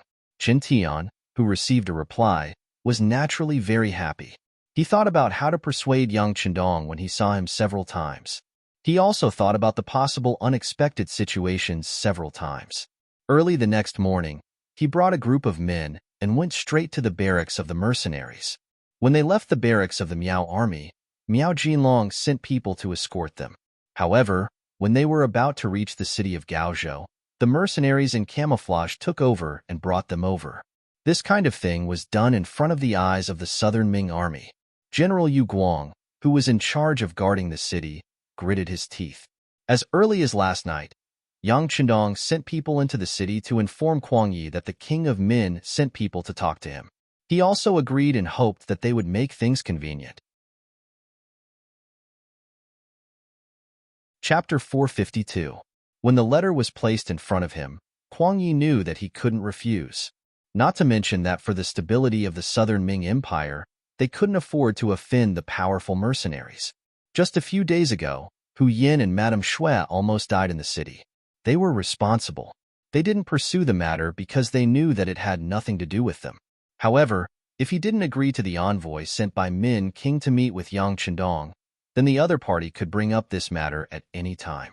At that time, they could casually accuse them of colluding with the assassins. This would make it difficult for them to defend themselves. Face was given to each other. Fortunately, Kuang Yi knew that Yang Chendong still had the Yang family manor in Baiming. The Southern Ming Empire had Jianing and brother Yang Si. He couldn't betray the great Ming Empire and didn't dare to do it. Therefore, he made the decision and agreed to the request. Kuang Yi agreed. This was also why Yu Guang didn't dare to act rashly when he saw all this happening right under his nose. The mercenaries were only a squad of soldiers. They brought Chen Tian and his hundreds of subordinates through the city. To be honest, Chen Tian was a little nervous at this moment. Originally, he thought that the mercenaries would send at least a few hundred people, or even a few thousand people to escort him. However, there were only 10 people, and they had to walk through the city controlled by the Southern Ming army. This was no longer a matter of safety. It was a provocation. Would the Southern Ming army really do something in anger?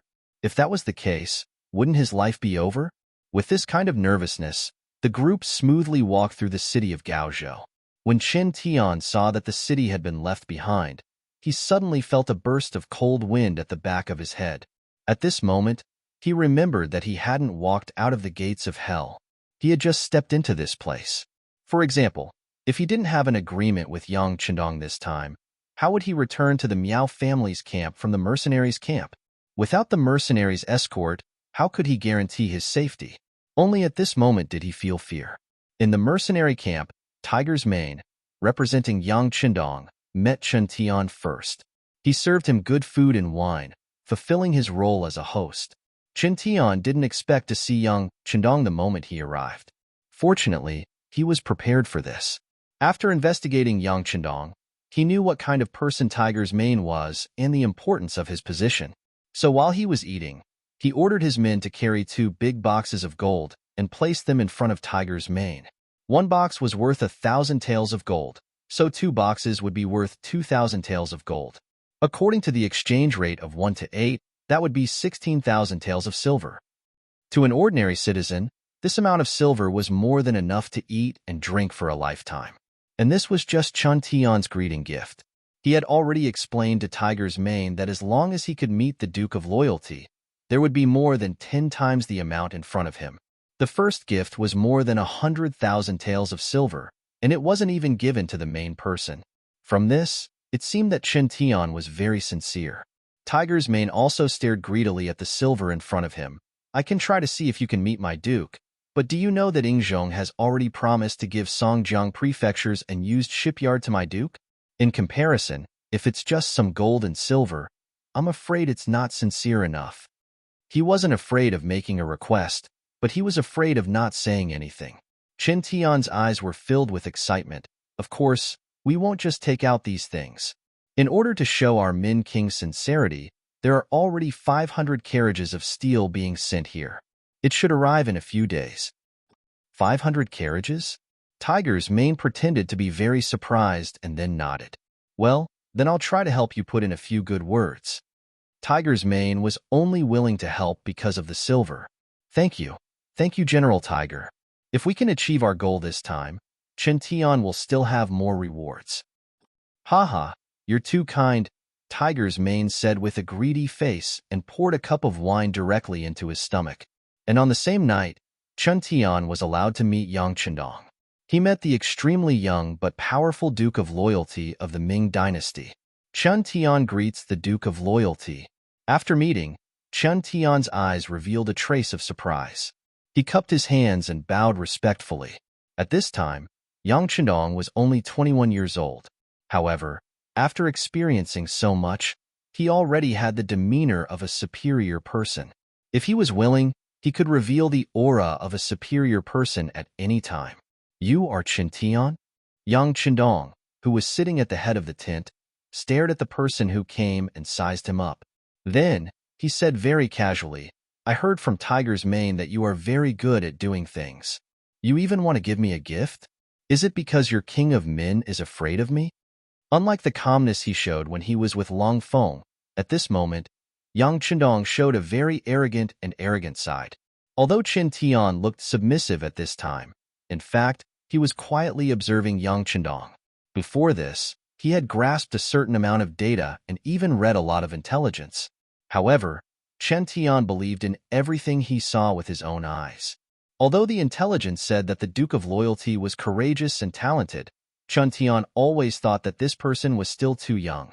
Even if he was young, it was inevitable that he would lose his cool when something happened, especially when he had one repeatedly. It was inevitable that he would be arrogant. Now, it seemed that it was true. Seeing that Yang Chendong had only glanced at him a few times before ignoring him with his nose in the air, not only did he not feel humiliated, on the contrary, he was very happy. It was good to have a weakness. As long as he could grasp it, it would be easy to deal with him. Yes, our King of Min really wants to be friends with you. You saved Emperor Yingzhong without fear of death on the battlefield. You forced Walla's army to retreat with your excellent means.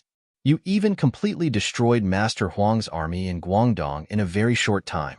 Our King of Min is full of praise for all of these. Everyone liked to hear good words, and Yang Chendong was the same. Hearing Chen Tian talking about his achievements with great familiarity, he laughed and said, Yes, these are all my achievements. Prince of Min is also a sensible person. If so, why didn't he retreat and surrender immediately after knowing my power? Don't tell me that you want me to lead an army to crush you and repeat Huang Yuliang's old path? When speaking of these, Yang Chendong deliberately stared at him, as if he was going to scare him. Yes, Duke of Loyalty is very right. People had to bow under the eaves. As an excellent lobbyist, he knew when to show his weak side and when to show his strong side. With a submissive expression, Yang Chindong's expression became much better. Seeing that the sixth young master's temper was not so bad, Chintan hurriedly said what he wanted to say. Our King of Min really wants to be friends with you, Duke of Loyalty. He also knows that we will definitely lose if we fight with you. But when he heard the first part, Yang Chindong was still smiling. But when he heard the last part, his face changed. But what? But I dare not say what I want to say next. I am afraid that I will make you angry. Qin Tian looked up and showed an aggrieved expression. Just say what you want to say. I won't blame you. Say it quickly. Yang Chindong looked like he was fooled. Qin Tian knew that the opportunity had come. He straightened his body and said, but if our King of Min stops now, with Ingzong's personality, he will definitely settle the score. At that time, it will be difficult to keep your life. Qin Tian was not surprised. So what? When the time comes, this duke will just greet his majesty. Yang Chindong said confidently. When Qin Tian heard this, he despised Yang Chindong very much. He thought, you are just a duke. How can you boast like this? But what he didn't know was that this was what Yang Chindong wanted to show him. Thank you for your kindness, Duke of Loyalty. Although Qin Tian didn't agree with what Yang Chindong said, he still looked very grateful. When he saw the smile on the sixth young master's face, he mustered up his courage and said, but I am afraid that Duke of Loyalty can't protect King of Min at that time. As far as I know, Emperor Ingzong seems to be on guard against Duke of Loyalty. Otherwise, the matter of conferring a prince with a different surname would not be delayed. He stopped here. When he said this, Qin Tian immediately stopped talking and carefully observed Yang Chindong's performance. He said it just now. If there was anything he wanted to say, he could say it casually. Now, he shouldn't be blamed. Sure enough, Yang Chindong's face was flushed red, and he was obviously very angry. He even pointed his finger at Qin Tian, who was standing below, but in the end, he didn't say a word of reproach. Brother Qin, what am I doing? Don't you know that this matter is the thing that annoys my duke the most? Tiger's Mane, who was standing at the side, said. He seemed to be reprimanding Qin Tian for being insensible, but in fact, he was also reminding him. Qin Tian showed a grateful smile to Tiger's Mane. Then, his gaze fell on the angry Yang Chindong and said, Duke of Loyalty, Emperor Ingzong is really infuriating. But thinking about it carefully, isn't it because you are too young and your qualifications are too shallow? If you can do something earth-shattering for the world to see, I think that when the time comes, even the stingy Emperor Ingzong can't refuse to be conferred a prince. Chapter 453. What do you mean? Speak more clearly. Yang Chindong, who was originally very angry, suddenly straightened his body and stared at Qin Tian with his tiger-like eyes. Since Yang Chindong placed so much importance on these words, Qin Tian was delighted that the other had fallen into his trap. He cupped his hands and said, I am not talented, but I have an ingenious plan. As long as you can be the Duke of Loyal and Courageous, it will be easy for you to be bestowed the title of king of a different surname. He spoke with such confidence that Yang Chindong's interest was piqued. What is it? Defeat the Jiaoji soldiers and show the strength of the Duke of Loyalty. With a determined face, Qin Tian, who was almost gritting his teeth, finally said what was in his heart. Phew! Exhaling a long breath in his heart, Yang Chindong said in his heart, as expected, the other party really came for this. Although he was relieved, Yang Chindong pretended to be very shocked. Defeat the Jiaoji soldiers? This is not possible. Why can't I? Qin Tian asked in a pressing manner. Jiaoji is so powerful, how can it be so easy to defeat them? Moreover, aren't they the allies of the King of Min? Since we are friends, shouldn't your allies be my friends as well? This is not good. Yang Chindong shook his head lightly and looked like he was talking to himself. When Qin Tian saw this, he felt a sense of disdain in his heart. Just now, he said that he was wise and powerful, and that he would destroy the King of Min's army and ask him to surrender. But when it came to the actual use of weapons, he could not do this and was afraid of that. He really did not understand how such a person could have achieved all those achievements in the past. Qin Tian really despised him in his heart, but he still tried to persuade him. Duke of Loyalty, although Jiaoji is our ally, they are still of a foreign race. As the saying goes, those who are not of our race will have different opinions. The attitude of Rongdi is not the same as that of Hua. No matter what, the king of Min is the king of the great Ming. He has the pure bloodline of the ancestor. How can he tolerate a foreign race doing whatever they want in the great Ming? Previously, we had no choice but to form an alliance. But in fact, we were wary of each other. In the end, we were just using each other's relationship. There is no affection. Chun Tian said this righteously and continued, unlike our king of Min, who really appreciates Duke Zhongdan. Moreover, we are all Han people, so we should get closer to each other. Not to mention, this can help the Duke of Loyalty achieve great things and become the king of a foreign race. This kind of helping others is what the king of Min likes the most. What Qin Tian said was magnanimous, and he also pretended to be good for Yang Chendong. But in fact, this was not the case at all. The people of the Security Bureau had already sent back the news that the king of Jiaoji had taken a fancy to the king of Min's sister, Julian, who was also Princess Yongsheng, and wanted to marry her. Because of this, the king of Min was furious and said that his sister was willing to marry a foreign race's little king. This was almost the same meaning as when the kingdom of Dongwu wanted to marry Guan Yu's daughter and was rebutted. Although this time, the king of Min took advantage of the power of Jiaoji to rise up. But in the end, the king of Min still looked down on the small country of Jiaoji. They were just a small province of the great Ming before and did not have any cultural inheritance. How could such a person be qualified to marry his sister? Not to mention that there was such a big gap in age. Princess Yongsheng was the king of Annan, Lily, when he was 18 years old. In history, he did not live until 1451, but because of his representative, the Longzi borrowed this person's name to let him live longer. The spectators have a strong historical knowledge, so don't doubt the Longzi on this issue. Thank you very much. He was already more than 60 years old. This was clearly pushing his sister into the fire pit. As the elder brother, and now with such great power, if he could not even protect his own sister, what would others say about him? Just based on this point, the relationship between the king of Min, Zhu Huixing, and the Jiaoji army started to drift apart. In addition, along the way, the Jiaoji army burned, killed, and looted everywhere they passed. They were very overboard and caused the people's lives to be in chaos. The king of Min had already made up his mind to deal with them. It was precisely because of these things that Qin Tian came here to fan the flames and wanted to use someone else to do his dirty work. In their eyes, as long as the two sides could fight, regardless of whether Yang Chendong won in the end or the Jiaoji army won in the end, it would be beneficial to them. Since that was the case, why should they be polite? Qin Tian had his own plans, but he did not know that the handsome young man, Yao Yingjun, who was on good terms with Princess Yongsheng, Julian, was an important spy that the Security Bureau had placed on the other side. The information regarding this had already been sent back, and Yang Chendong was well aware of it. This was the importance of information.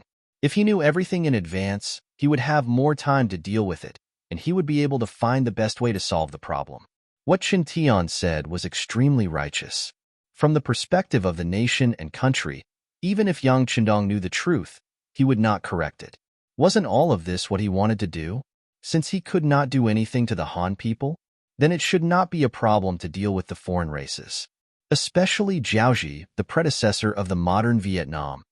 They had betrayed the country several times and angered the brave People's Liberation Army, causing them to kill their way into their territory. The most hateful thing was that the other party's military warehouse was filled with all sorts of goods that were made in China. That kind of feeling must have been very chilling. In order to prevent such things from happening in the future, Yang Chendong made up his mind to deal with them a few hundred years in advance, so that those disgusting things would never happen again and would disappear forever. With this in mind, Yang Chendong did not expose some of Qin Tian's lies. Instead, he went along with Qin Tian's words and asked, "Against Jiaoji, will you support me?" Qin Tian's face changed from his heroic speech to a trace of awkwardness. "This means that we cannot support you in terms of military strength. After all, everyone knows that they are our Min King's allies. Don't worry, Duke of Loyalty. Although we won't send troops, we will support you in other aspects, such as provisions and information. As long as you don't send troops, We, King of Min, will fully support you if you need anything else." As if he was afraid that young Chendong would have some misgivings, Qin Tian patted his chest and promised. "Is that so?" Young Chendong did not answer immediately. Instead, he fell into deep thought, as if he was thinking carefully. Young Chendong's lack of response caused Qin Tian to lose his confidence. He was afraid that young Chendong would reject him, so he quickly signaled to Tiger's Mane, who was standing at the side and receiving benefits from him, with his eyes. Tiger's Mane hesitated at first, but soon made a decision. He looked at young Chendong and said, "Duke, Jiaoji has gone too far. Didn't they try to assassinate you 2 days ago? If we don't teach them a lesson, won't we be looked down upon and become a joke to the world?" Yes. Qin Tian slapped his head. How could he have forgotten about this? He quickly said, "Jiaoji sent people to assassinate me. This is really shameful and hateful. Just based on this point alone, we have to teach them a lesson. This is the only way to show the dominance of the loyal and courageous Duke." That's true. Yang Chendong slowly raised his head and agreed. However, he soon shook his head. "No, if we were to fight with the Jiaoji soldiers and the Min King suddenly attacked us from behind, we won't be able to withstand a pincer attack." When he heard Yang Chendong's concerns, Qin Tian immediately replied, "That is impossible. Our Min King is a man of his words. He would never do something so treacherous. Jiaoji is your ally." Yang Chendong ignored Qin Tian's solemn vow. He only said one sentence, and the other party was instantly silenced. But what does the loyal Duke want us to do for you to be completely assured?" Qin Tian did not know how to convince Yang Chendong. Even though they had decided not to fight with the mercenaries in the short term, there were some things that others would not believe even if he said it. "Show me your sincerity. Let's ask the Min King to write a declaration of war and spread it throughout the world, stating that he and Jiaoji have completely broken up. This way, I will believe your sincerity and will send troops. How about that? In addition, you have just occupied Yunnan, Guangxi, and Guangdong provinces. I believe you have a lot of captives in your hands. Coincidentally, the leader of the mercenaries, the big brother that I saved, is in need of people. You should also show some sincerity and make my big brother happy. Not a lot, just 100,000 people. Men, women, old and young are acceptable."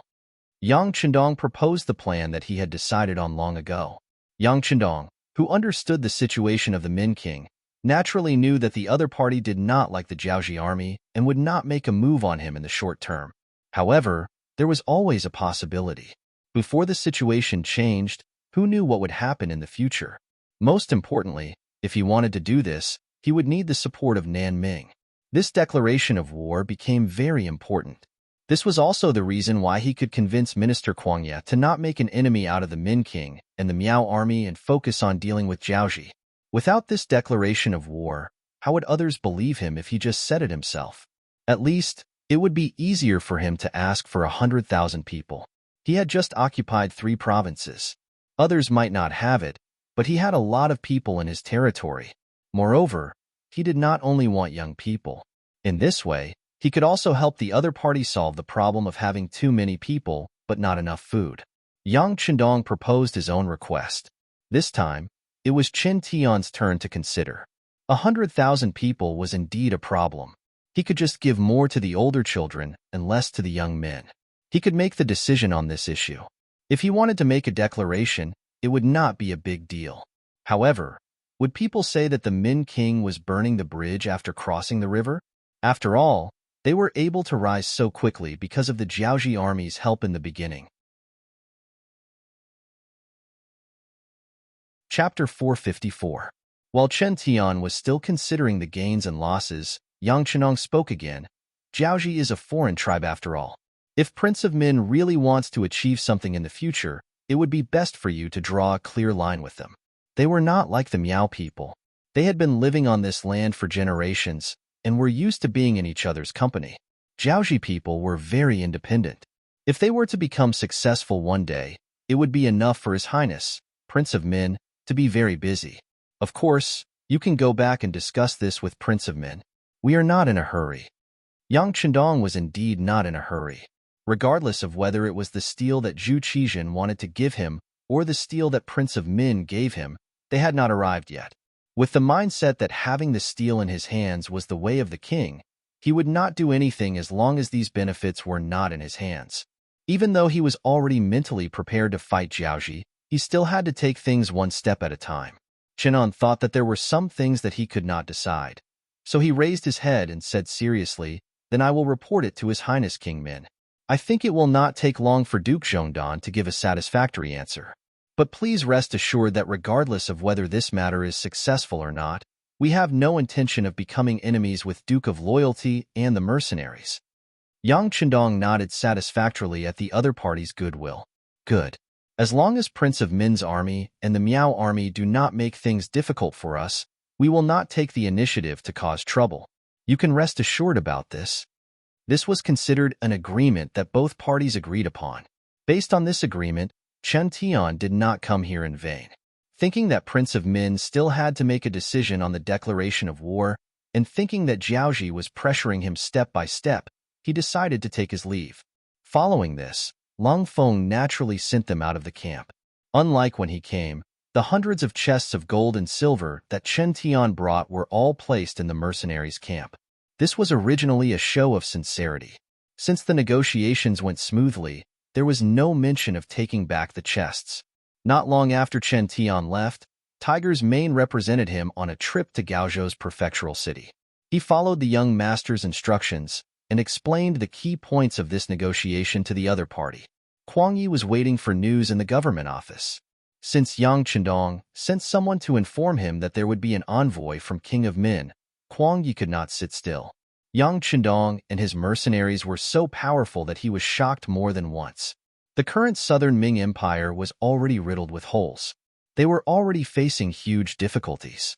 If the mercenaries switched sides at this time, the southern Ming Empire would really be in danger. It was precisely because he knew the severity of the matter that he didn't have a single moment of rest in the 2 days since Chen Tian had passed through the city and arrived at the mercenary camp.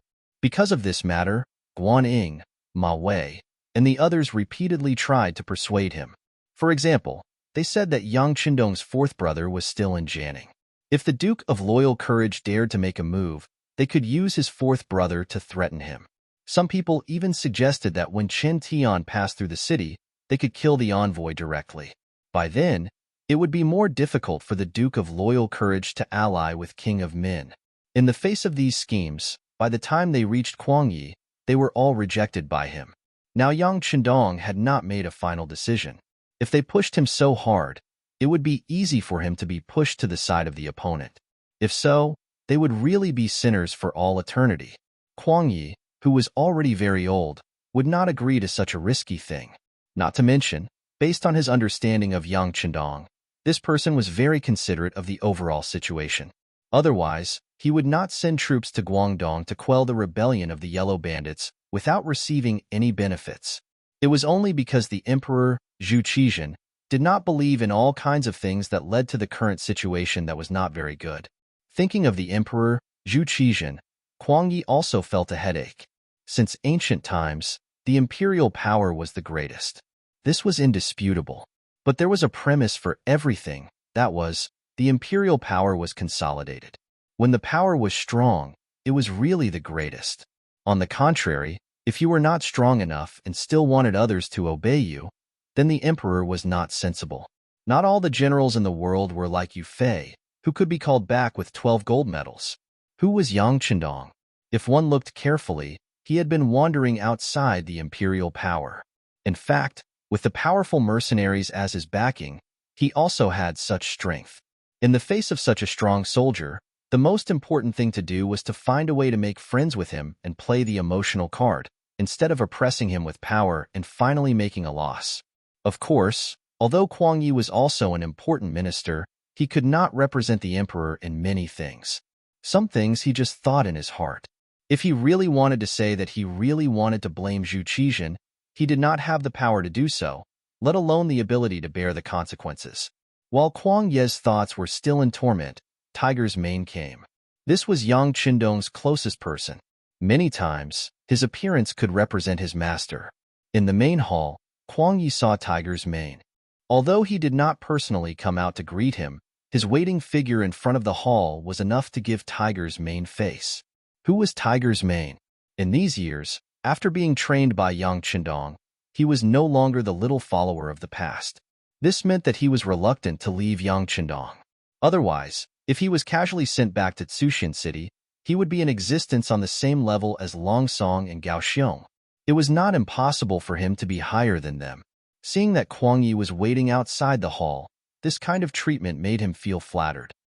He hurriedly took a few steps forward, clasped his fist and bowed. This little Tiger's Mane greets the minister. Haha. Kuang Yi politely extended his hand and helped Tiger's Mane up. Brother Tiger, there is no need to be so polite. Come, please sit in the hall. Servants, come and serve tea. Kuang Ye's face was full of enthusiasm. Tiger's Mane was also very respectful on the surface, but in his heart, he admired the young master even more. If it was not for the young master's strength, how could he be treated with such courtesy? One must know that this was the Minister of War, and also the Crown Prince's tutor. How could an ordinary person like him come into contact with him, let alone be treated with such courtesy? Tiger's Mane's thinking was correct. The Ming dynasty's hierarchy was very strict. An official was an official, and a citizen was a citizen. This was not something that could be confused at any time. Even if this official's position wasn't high, and the other party was a rich gentleman, the official still had to be stronger in a real conversation. This was because he didn't just represent himself, he had the support of the entire team of scholars behind him. Not to mention a high official like Kuang Yi. Other than the emperor, there were very few people who could give him any face. But it was this kind of person with such a high position that was able to come out of the hall to greet him. If it were any other citizen, they would have already knelt on the ground, with tears flowing down their faces, as if they were willing to die for their friend. Exaggeratedly, even if they were immediately asked to die, there would probably be people who would agree. But all of this was completely different when it came to Tiger's Mane. Following the young master, and especially seeing the development of Crimson City, his vision had long been different from ordinary people. In his heart, even the emperors of the Southern Ming dynasty and Northern Ming dynasty could not be compared to his young master, let alone a minister of war. Moreover, a minister of war who was weak and defeated. With this confidence, when Tiger's Mane spoke to Kuang Yi, he maintained enough autonomy, neither servile nor overbearing, and did not have the slightest intention of lowering his head. Kuang Yi listened carefully to Tiger's Mane's report. When he first heard that there were 100,000 people, he did not seem to understand.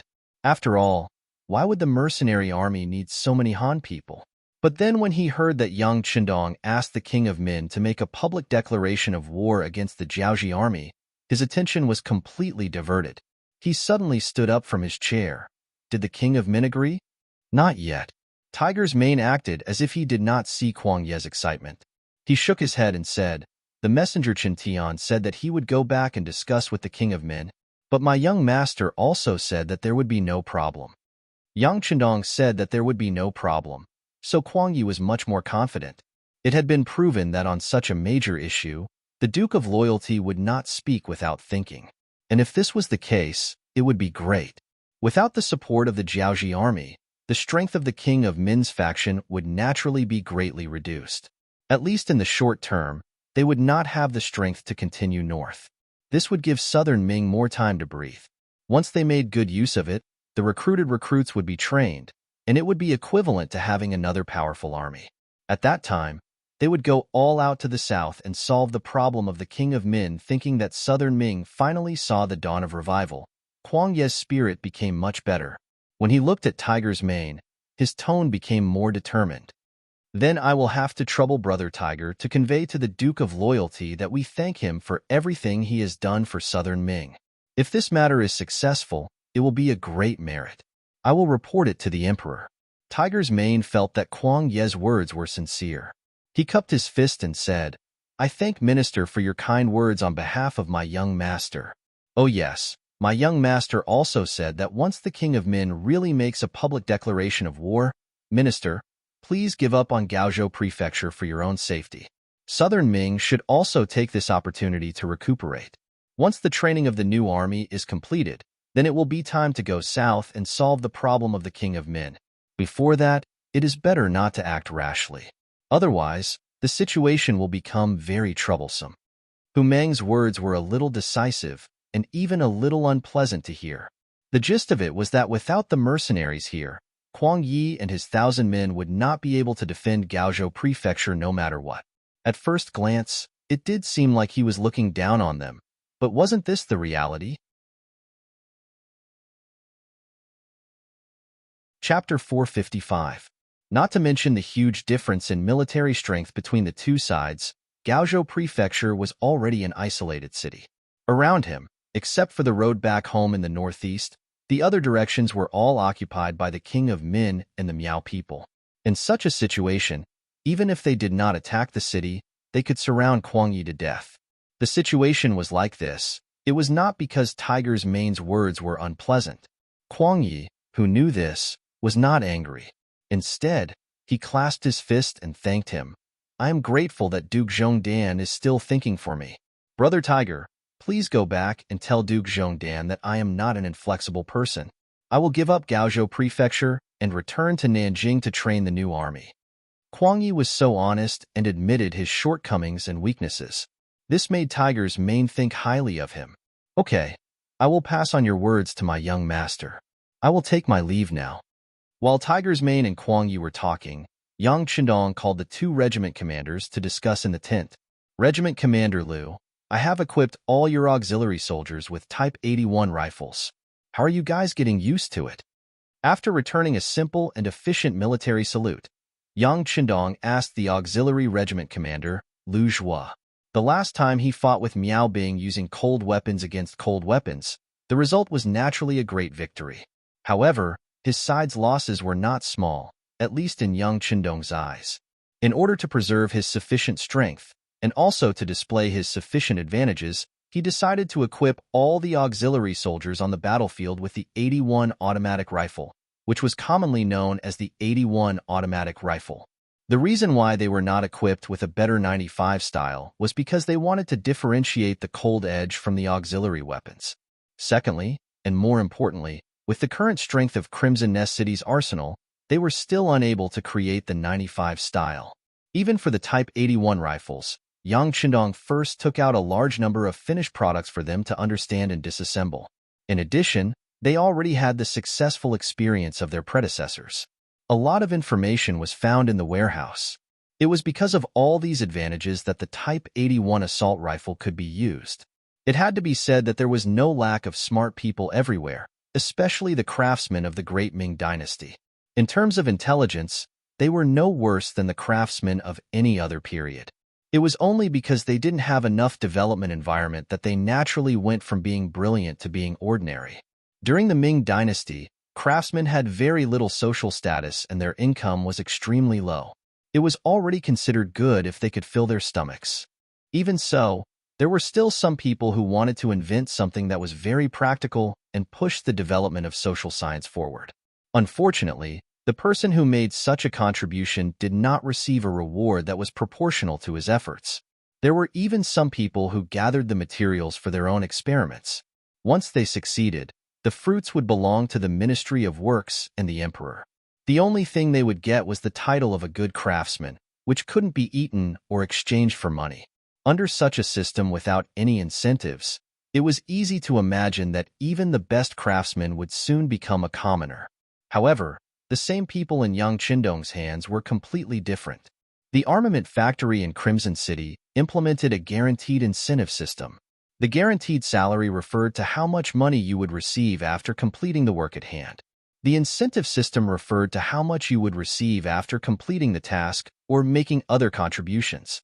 In fact, the craftsmen of this dynasty did not lack strength and brains.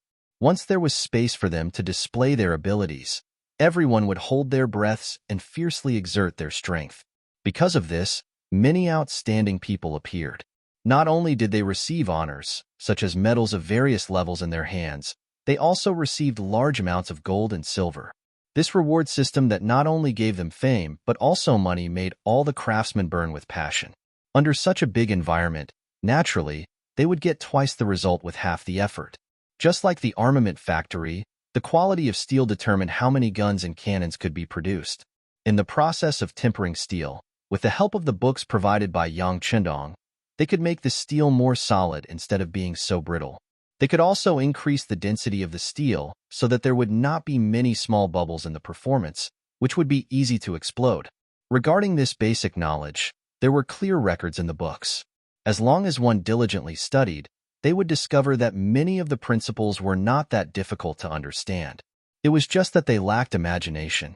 Once he did it, he would realize that things were so simple when he looked back. The armament factory began to expand and improve. Batch after batch of Type 81 rifles were brought out and sent to the temporary port of Liizhou Prefecture a few days ago. At this point, all the auxiliary soldiers had changed their equipment. Speaking of which, facing Yang Chendong's inquiry, the auxiliary commander Lu Zhua had an excited expression. Sixth young master, don't worry. Most of these people have practiced guns before. After a short period of adjustment, they will be able to regain that feeling. Once on the battlefield, they will definitely be able to display their strengths. It was no wonder that Lu Zhua was so excited. In the past, he had only seen the Cold Vanguard use advanced firearms to slaughter enemies.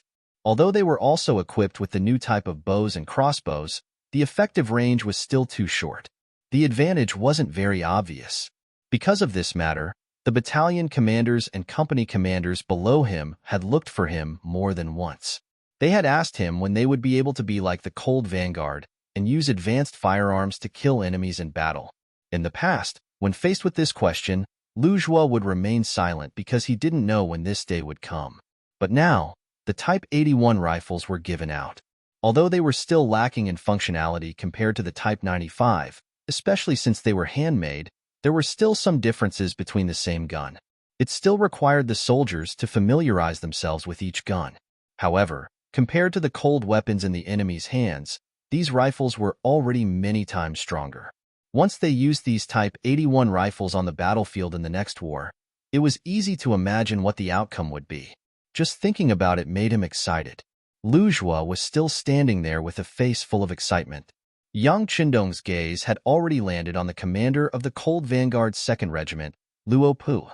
The brothers of the Cold Vanguard will have to work hard for a while. Teach the auxiliary soldiers how to use guns and how to maintain them. And you guys, you must pay close attention to the safekeeping and use of guns. Absolutely do not allow any guns to be lost. Even more so, do not allow anything bad to happen. Once someone shows signs of doing something bad, immediately kick them out of the team. Do not show any mercy. His gaze once again landed on Kongjie and Songjia, the 2 regiment political commissars. Yang Chendong's tone was a little strict. Guns were not like other things.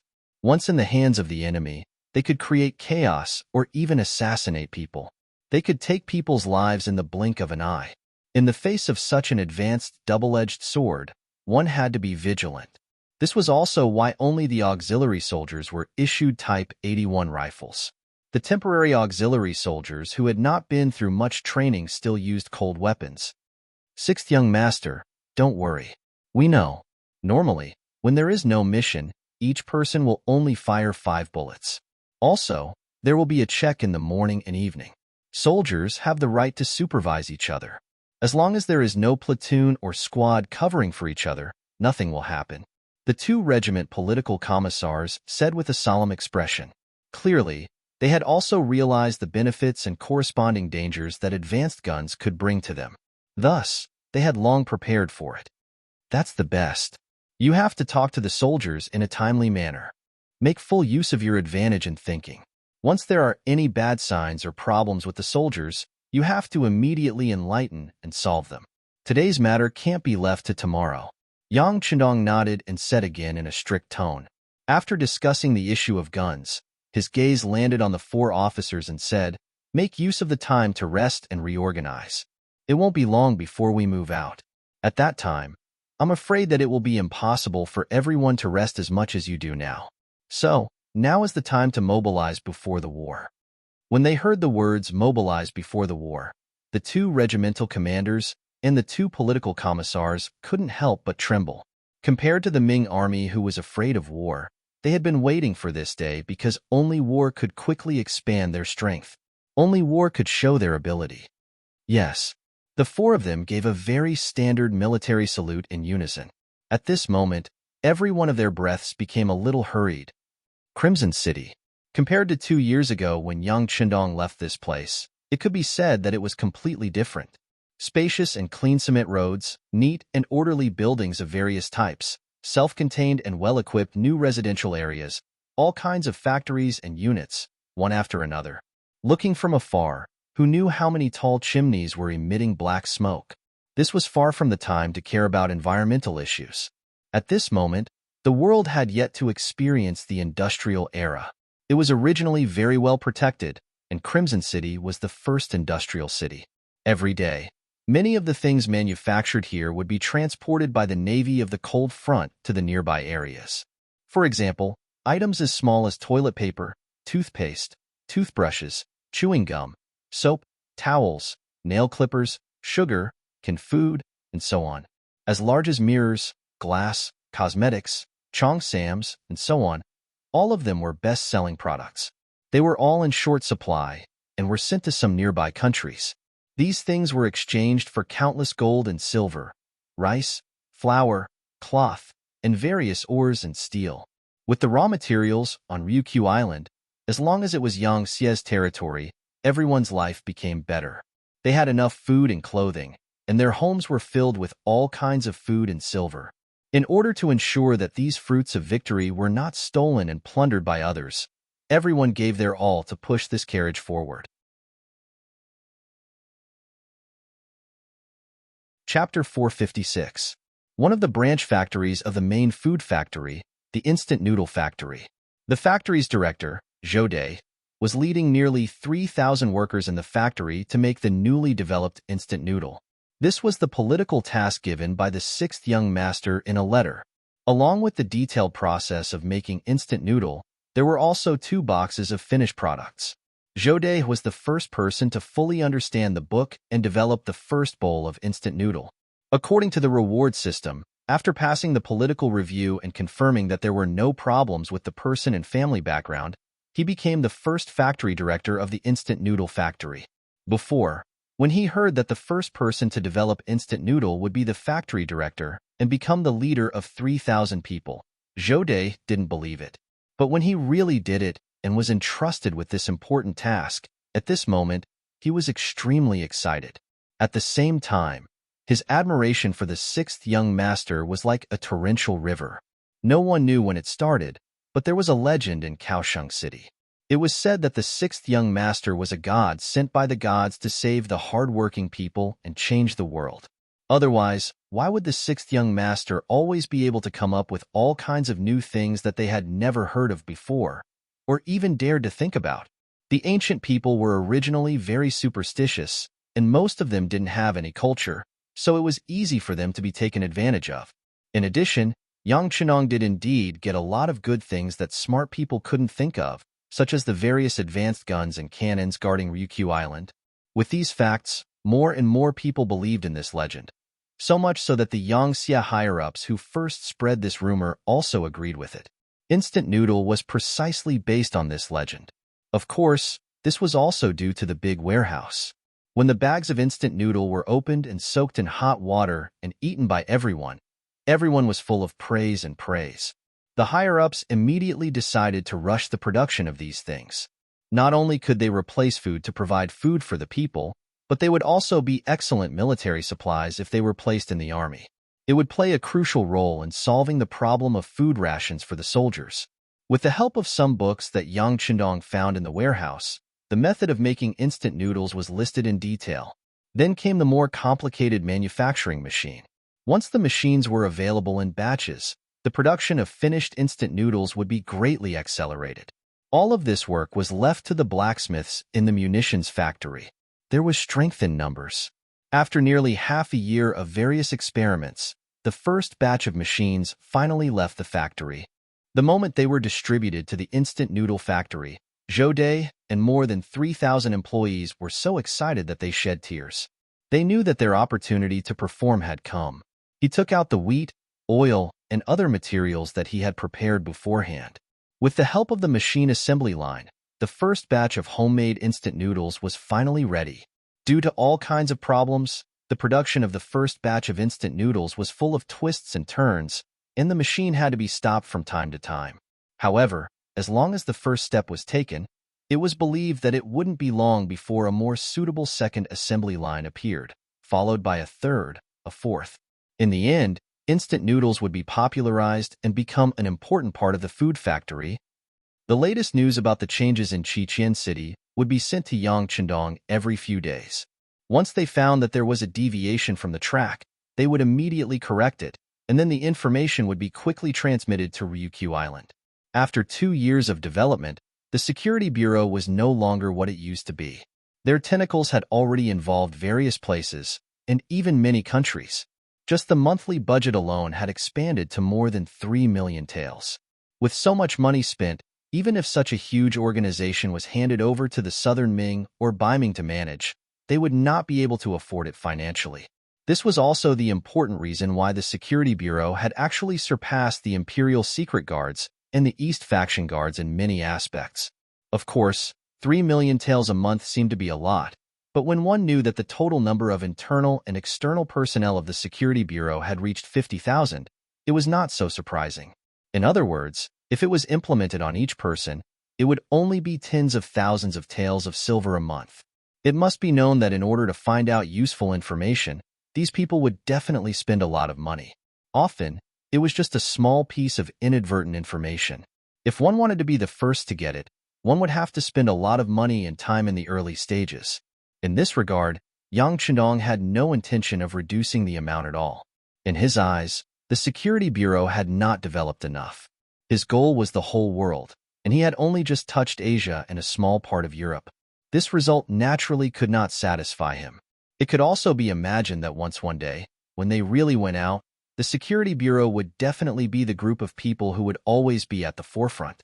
When they went to a new country, a new environment at that time, the expenses would really be huge. Fortunately, with the emergence of various new factories in Qiqian City, there would be offshore ships sending out novel goods every day, and huge amounts of silver would be sent back to the island every day. This was where Yang Chendong dared to invest a lot of money. This was the advantage of a monopoly. When the things in Qiqian City became unique, when the goods they produced could not meet the demand, the power to set the price was completely in their hands. In Yang Chendong's words, it would be a waste to not earn money from foreigners. There was only a higher price. There was no limit. It was precisely because of such instructions, coupled with the existence of a group of powerful people in the upper echelons of each country, that such high-end products were constantly taken out and consumed, and there was no need to worry about not being able to sell them. Developed communication had its advantages, and being conservative also had its advantages. Just like now, because it was too difficult to communicate with other countries, Crimson City naturally rose up. It was developing in the same way every few days. At the same time, many of its disadvantages were revealed. Most importantly, its population was too small. Ryukyu Island's territory was still sufficient. At the very least, it had a population of less than 1 million, and this was after the recent kidnapping of quite a number of people and sending them to the island. Even so, compared to Taiwan's population of more than 20 million in the future, the current population was not even 1/20th of that. One could imagine just how vast this place was. Because of this, there was a large amount of land that needed people to develop and plant. Even though the first Shang dynasty in the north was still struggling at death's door and had not been completely destroyed, most of the land on the island was already under Yang Xie's control. This caused the gap in their population to be a little too large. During this period of time, in the process of dealing with the Huang bandits, many of the Ming dynasty civilians and captives had been moved over. However, there were only a few 100,000 people. Compared to the lack of manpower, there was still a huge gap. The Ming dynasty was still at its peak, and at the very least, the citizens were not completely disappointed in them. Under such circumstances, it was obviously unrealistic to ask them to leave their homes and move to the island. Under the current situation, he could not force others to do so. Otherwise, once the Southern Ming dynasty discovered his intentions, who knew what the consequences would be? After thinking about it, in order to solve the population problem on Little Ryukyu Island, Yang Chendong set his sights on the foreign races. Those who are not of my race are bound to have different intentions. This sentence had been proven to be correct in history. However, if he was only using them, then it was nothing. If they were obedient and accepted the Han culture, then they would not be hopeless. On the other hand, if they did not want to give face, then Yang Chendong did not mind creating more slaves. Some dirty and tiring jobs could be done. Wouldn't that be perfect? With such thoughts in mind, Yang Chendong's first target naturally fell on the Jiaoji country. Once the Han people were strong, they would tuck their tails between their legs and behave themselves. Once the Han people became weak, they would be like poisonous snakes in the dark, coming up to bite them. It was truly annoying. Yang Chendong's plan for dealing with the foreign races was to directly attack, cripple them. After destroying the country, they would be thrown into chaos again. This seemed a bit cruel, and there was nothing humane about it. However, in the long run, how could this not be a solution? Pain could be exchanged for long-term stability. No matter how one looked at it, it was worth it. As for why others did not do this, perhaps it was because they did not have the ability to do so. Or perhaps it was because too much time had passed, and there were too many unforeseen variables. However, all of this was nothing in Yang Chendong's eyes. He had Da Chong, and everything was enough. Kuang Ye's secret memorial had been sent to Zhu Qizhen of Ying sect. Zhu Qizhen naturally praised the compromise that Jiaoji sent out assassins. Yang Chendong's wife was attacked, and then the Duke of Loyalty and King of Min reached an agreement to send troops to deal with the Jiaoji army. No matter what, Zhu Qizhen was the monarch of the Ming dynasty. In his view, the war with King of Min was just a family matter. Even if the Miao people participated, it was not a big deal. After all, the Miao people and the Han people had been together for many years, and they were also a part of the Ming dynasty. However, what was Jiaoji? What was the meaning of participating in this? He had always been dissatisfied in his heart, but there was no other way. Now, Yang Chendong took the initiative to stand up and deal with them, and he only sent out the unusable ships and some iron in Sujiang Manor. No matter how he looked at it, it was worth it. After all, if Yang Chendong did not take action, who knew if Songjiang could be defended in the future? The things placed there were likely to become the spoils of war for King of Min, who would not be willing to take these things that might not belong to them and use them to do favors and attack the opponent. Chapter 457. As for whether Yang Chendong would fight with the Jiaoji soldiers after obtaining the item, Zhu Qizhen wasn't worried at all.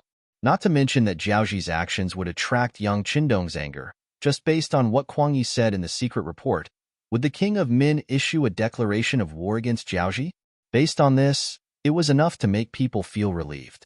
Even though Zhu Qizhen would never admit the King of Min's status as an independent king, he would not admit that the declaration of war was legitimate. However, if the contents of the declaration of war were beneficial to him, then it was a different matter. He would just turn a blind eye to it. Since Zhu Qizhen agreed, the following matters naturally went smoothly. After the decree was issued, the southern Ming soldiers in Songjiang Prefecture began to get busy. After the decree was issued, Zhu Qizhen seemed very satisfied. Once the Jiaoji army didn't participate, the King of Min would lose an arm. The difference in military strength between the two sides would become smaller and smaller. Once the King of Min had enough time to develop, it would not take long for the chaos in the south to be quelled. At that time, it would be time for him to consider the matter of the northern expedition. However, before this, there was also one thing that made Zhu Qizhen unhappy. That was Yang Chendong's physical condition suddenly improved. Zhu Qizhen no longer dared to underestimate Yang Chendong since the incident with Tu Mu. Facts had proven that his caution was correct. At the very least, everything Yang Chendong had done up until now had caused others to have a whole new level of respect for him. It was even to the extent that they had no choice but to be wary of him. Just like how Zhu Qizhen was tired of the Jiaoji army, he was also very disgusted with Yang Chendong and the mercenaries that he could control. Zhu Qizhen didn't know what would happen if the mercenaries fought with the Jiaoji army. He also didn't want to make too many predictions because in his heart, no matter who won in the end, the remaining one might become his enemy. He had to think about how to get rid of the winning side before it was strong enough. For this matter, he called over the chief eunuch, Chao Jixiang, and the commander of the embroidered uniform guard, Ming. These two were his absolute confidants. Furthermore, their authority was given to them by him, so there was no need to worry that they would betray him. To put it bluntly, the two of them were nothing if they left him. When the two trusted aides were called in front of Zhu Qizhan, their hearts began to beat like drums.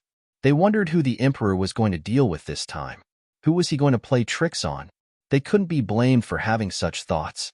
To be called to the emperor at the same time, of course, it wasn't as simple as just calling you over for a chat. Since they were on the same side, Zhu Qizhan naturally spoke more straightforwardly.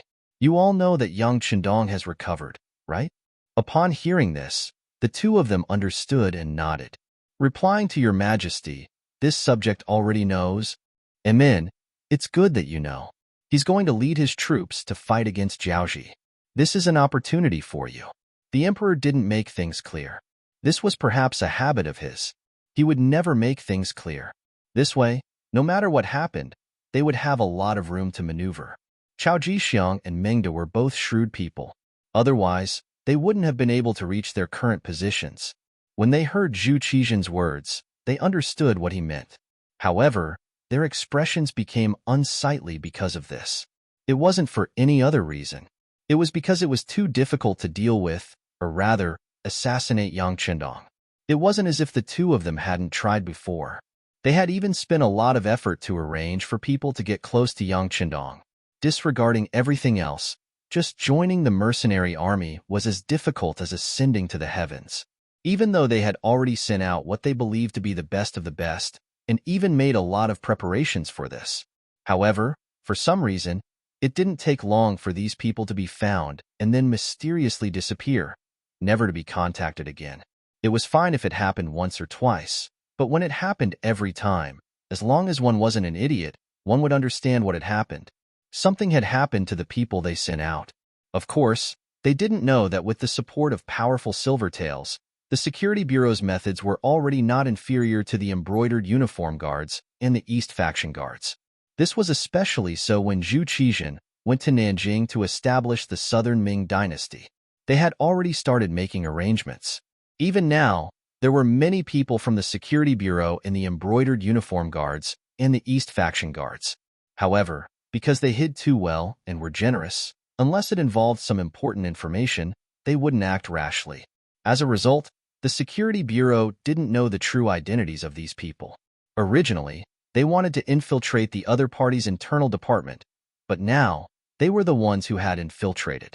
It was really a kind of irony. Moreover, after the incident with Sumaner, even if she wanted to use a honey trap, it would be difficult for it to work.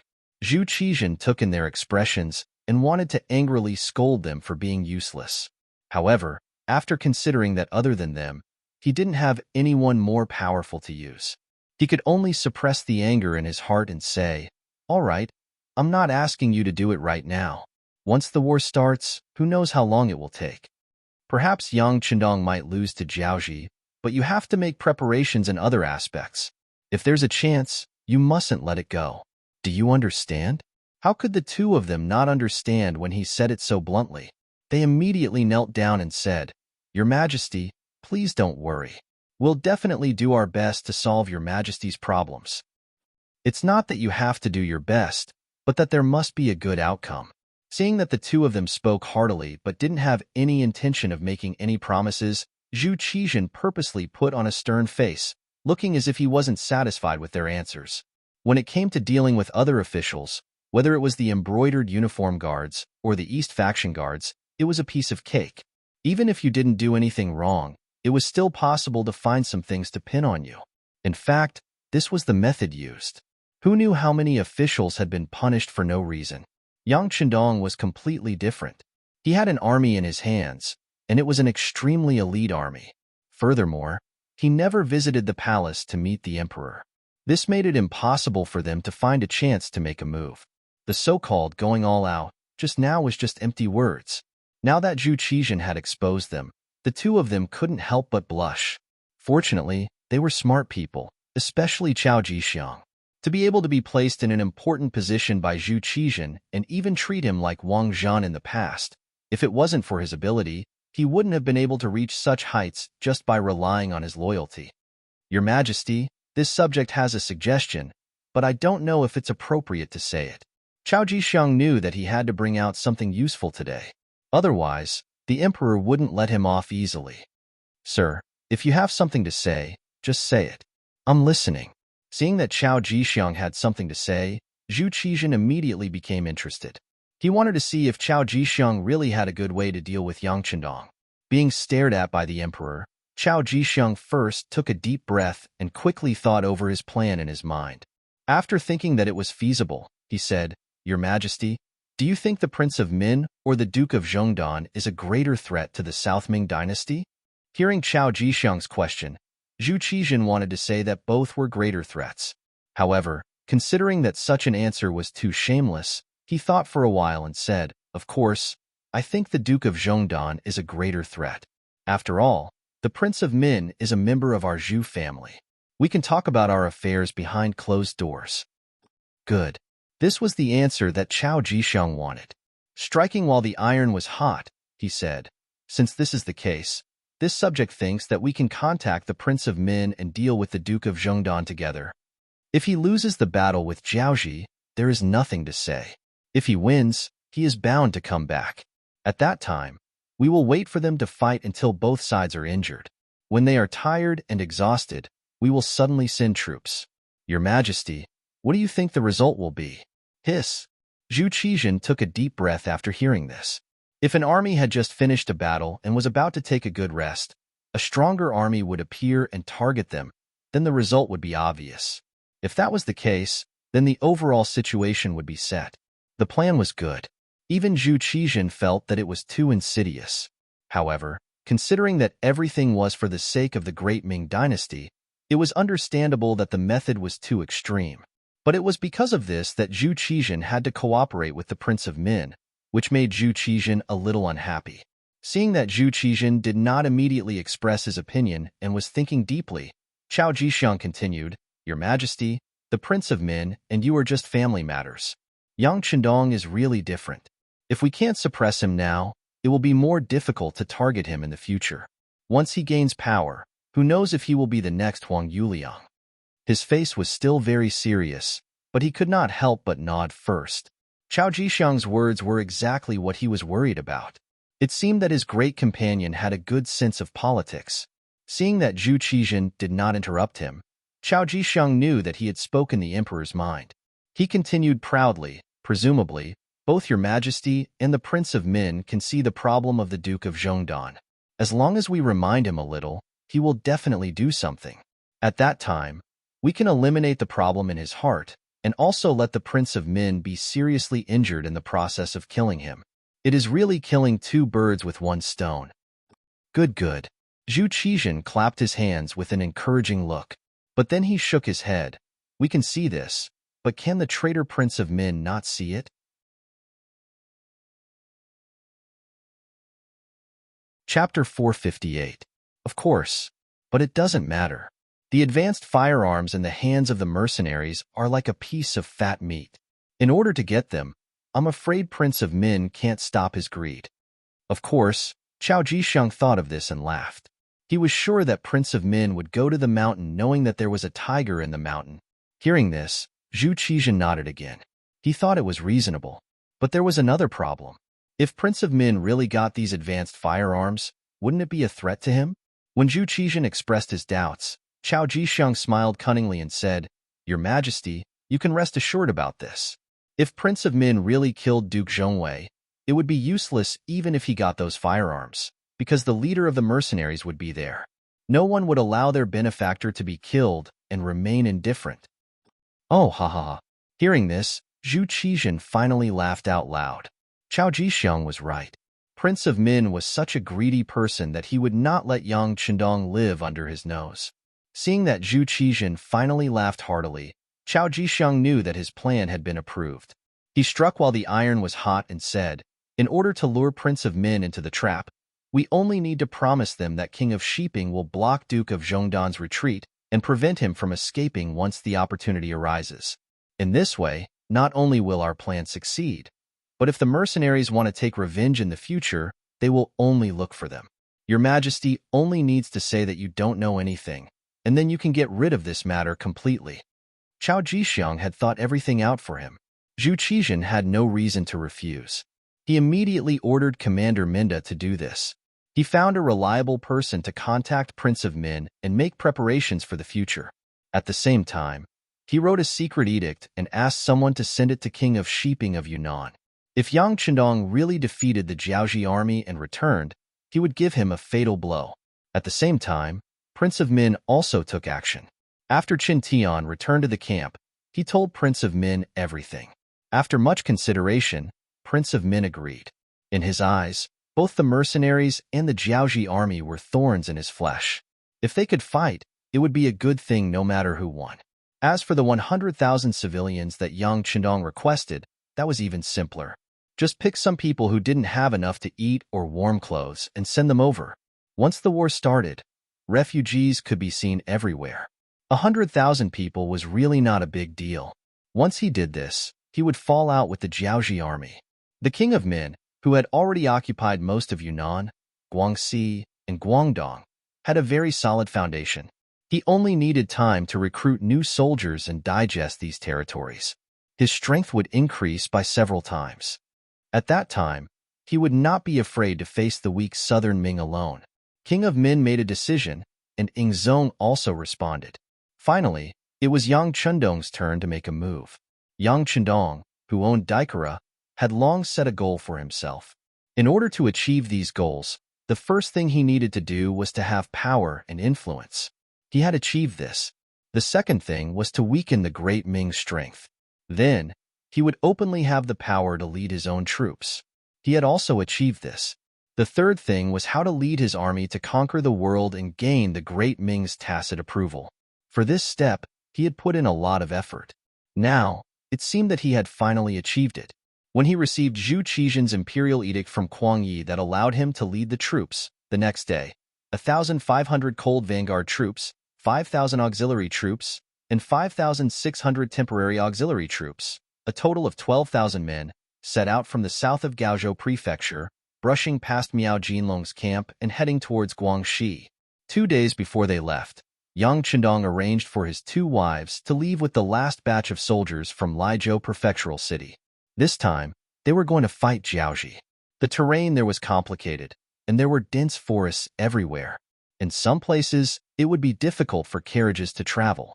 Fighting on someone else's home ground, there was the possibility of falling into danger at any time. It was naturally very inconvenient to bring the women along. However, Yang Chendong had to carefully consider where to send them. Looking carefully, whether it was the Yang clan manor near the capital or Jianing Prefectural City, neither was a very safe place. As long as he didn't die, his family and loved ones should be safe. However, this was only under normal circumstances. Who knew if there would be people who would take the risk? After thinking about it, there was only one place that was safest, Zairyukyu Island's Crimson City. Moreover, Su Maner had already arranged for them to go there.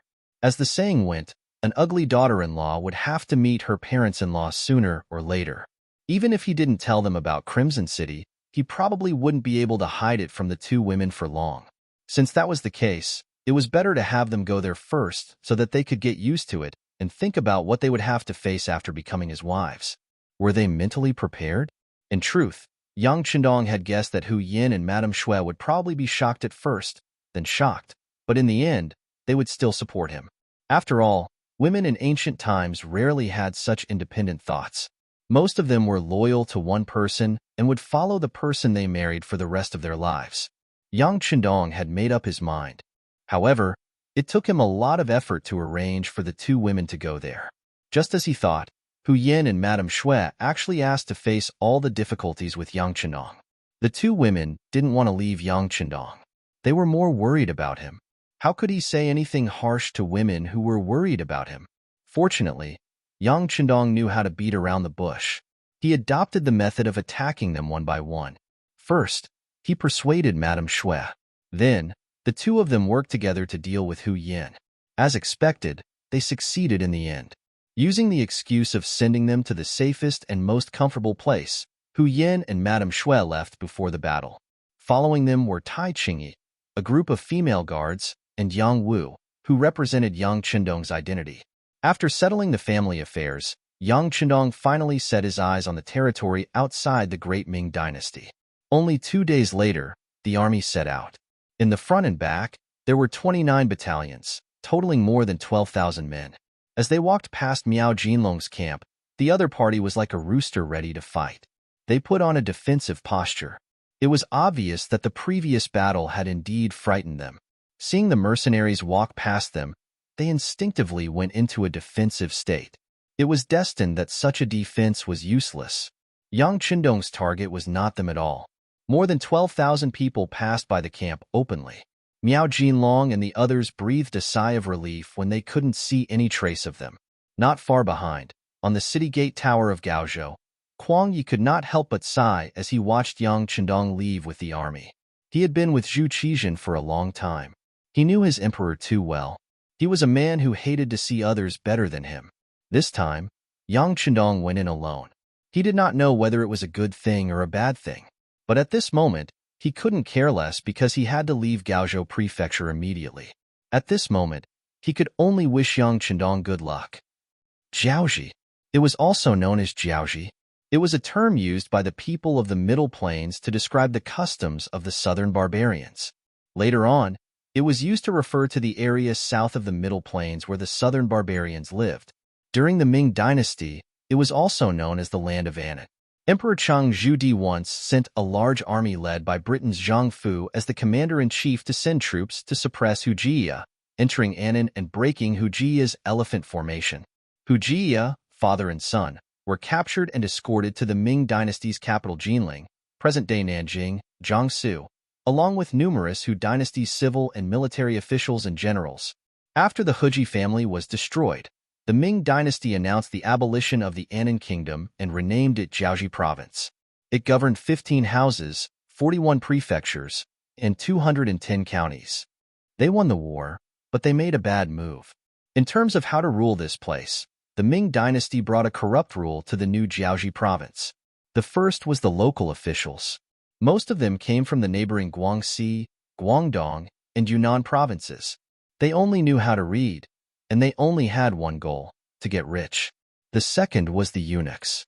Military supervisor eunuch Ma Qi, who was the commander of the Annan military region and the grand governor of Jiaozhi Province. He extorted from the people. Just the peacock tails alone required 10,000 a year. If the number was not enough, he would capture the Jiaozhi people and torture them. Wherever there was oppression, there would be resistance. In the end, a person called Li Li appeared. He worked together with the Jiaozhi people to fight against the Ming Dynasty army and obtained victory. The Ming Dynasty was forced to make peace with Li Li, and the army backed out of Jiaozhi. 1431, first month, 5th day. Li Li accepted the title of Ming Dynasty. However, this action dealt a huge blow to the authority of the central government toward the southwest chieftains. After which, Shi Duo's actions proved that the negative effects of Xuanda abandoning Jiaozhi were long-term and fatal. This matter dealt a heavy blow to the Ming Dynasty's international reputation in the western region and shook their suzerain status. Losing Annan meant losing the western region. This was something that even Zhu Zhanji did not expect. From then on, Annan continued to disturb the borders. Maybe because they were too poor, or maybe because they relied on their geographical advantage. Once they had a chance, they would disturb the borders and bite the Ming Dynasty. Every time such a thing happened, the Ming Dynasty would bear with it. After all, they were facing a tropical monsoon climate, so the temperature was high and the humidity was high. It was also a country with mountains and forests, so it was inconvenient to send out troops. If they did not have enough troops, they would not be of much use. As time went on, they did not care and only arranged guards in the Yunnan, Guangxi, and Guangdong provinces near their borders to defend. As they say, if you defend for a long time, you will definitely lose. Not to mention that the Ming Dynasty itself had problems. First, the strong Ming Dynasty was split into two. Next, the Min king rebelled. How would Annan not grab hold of such a chance? Under the invitation of the king of Min, he reluctantly sent the troops. The 50,000 troops did help the king of Min build a lot of momentum at the beginning.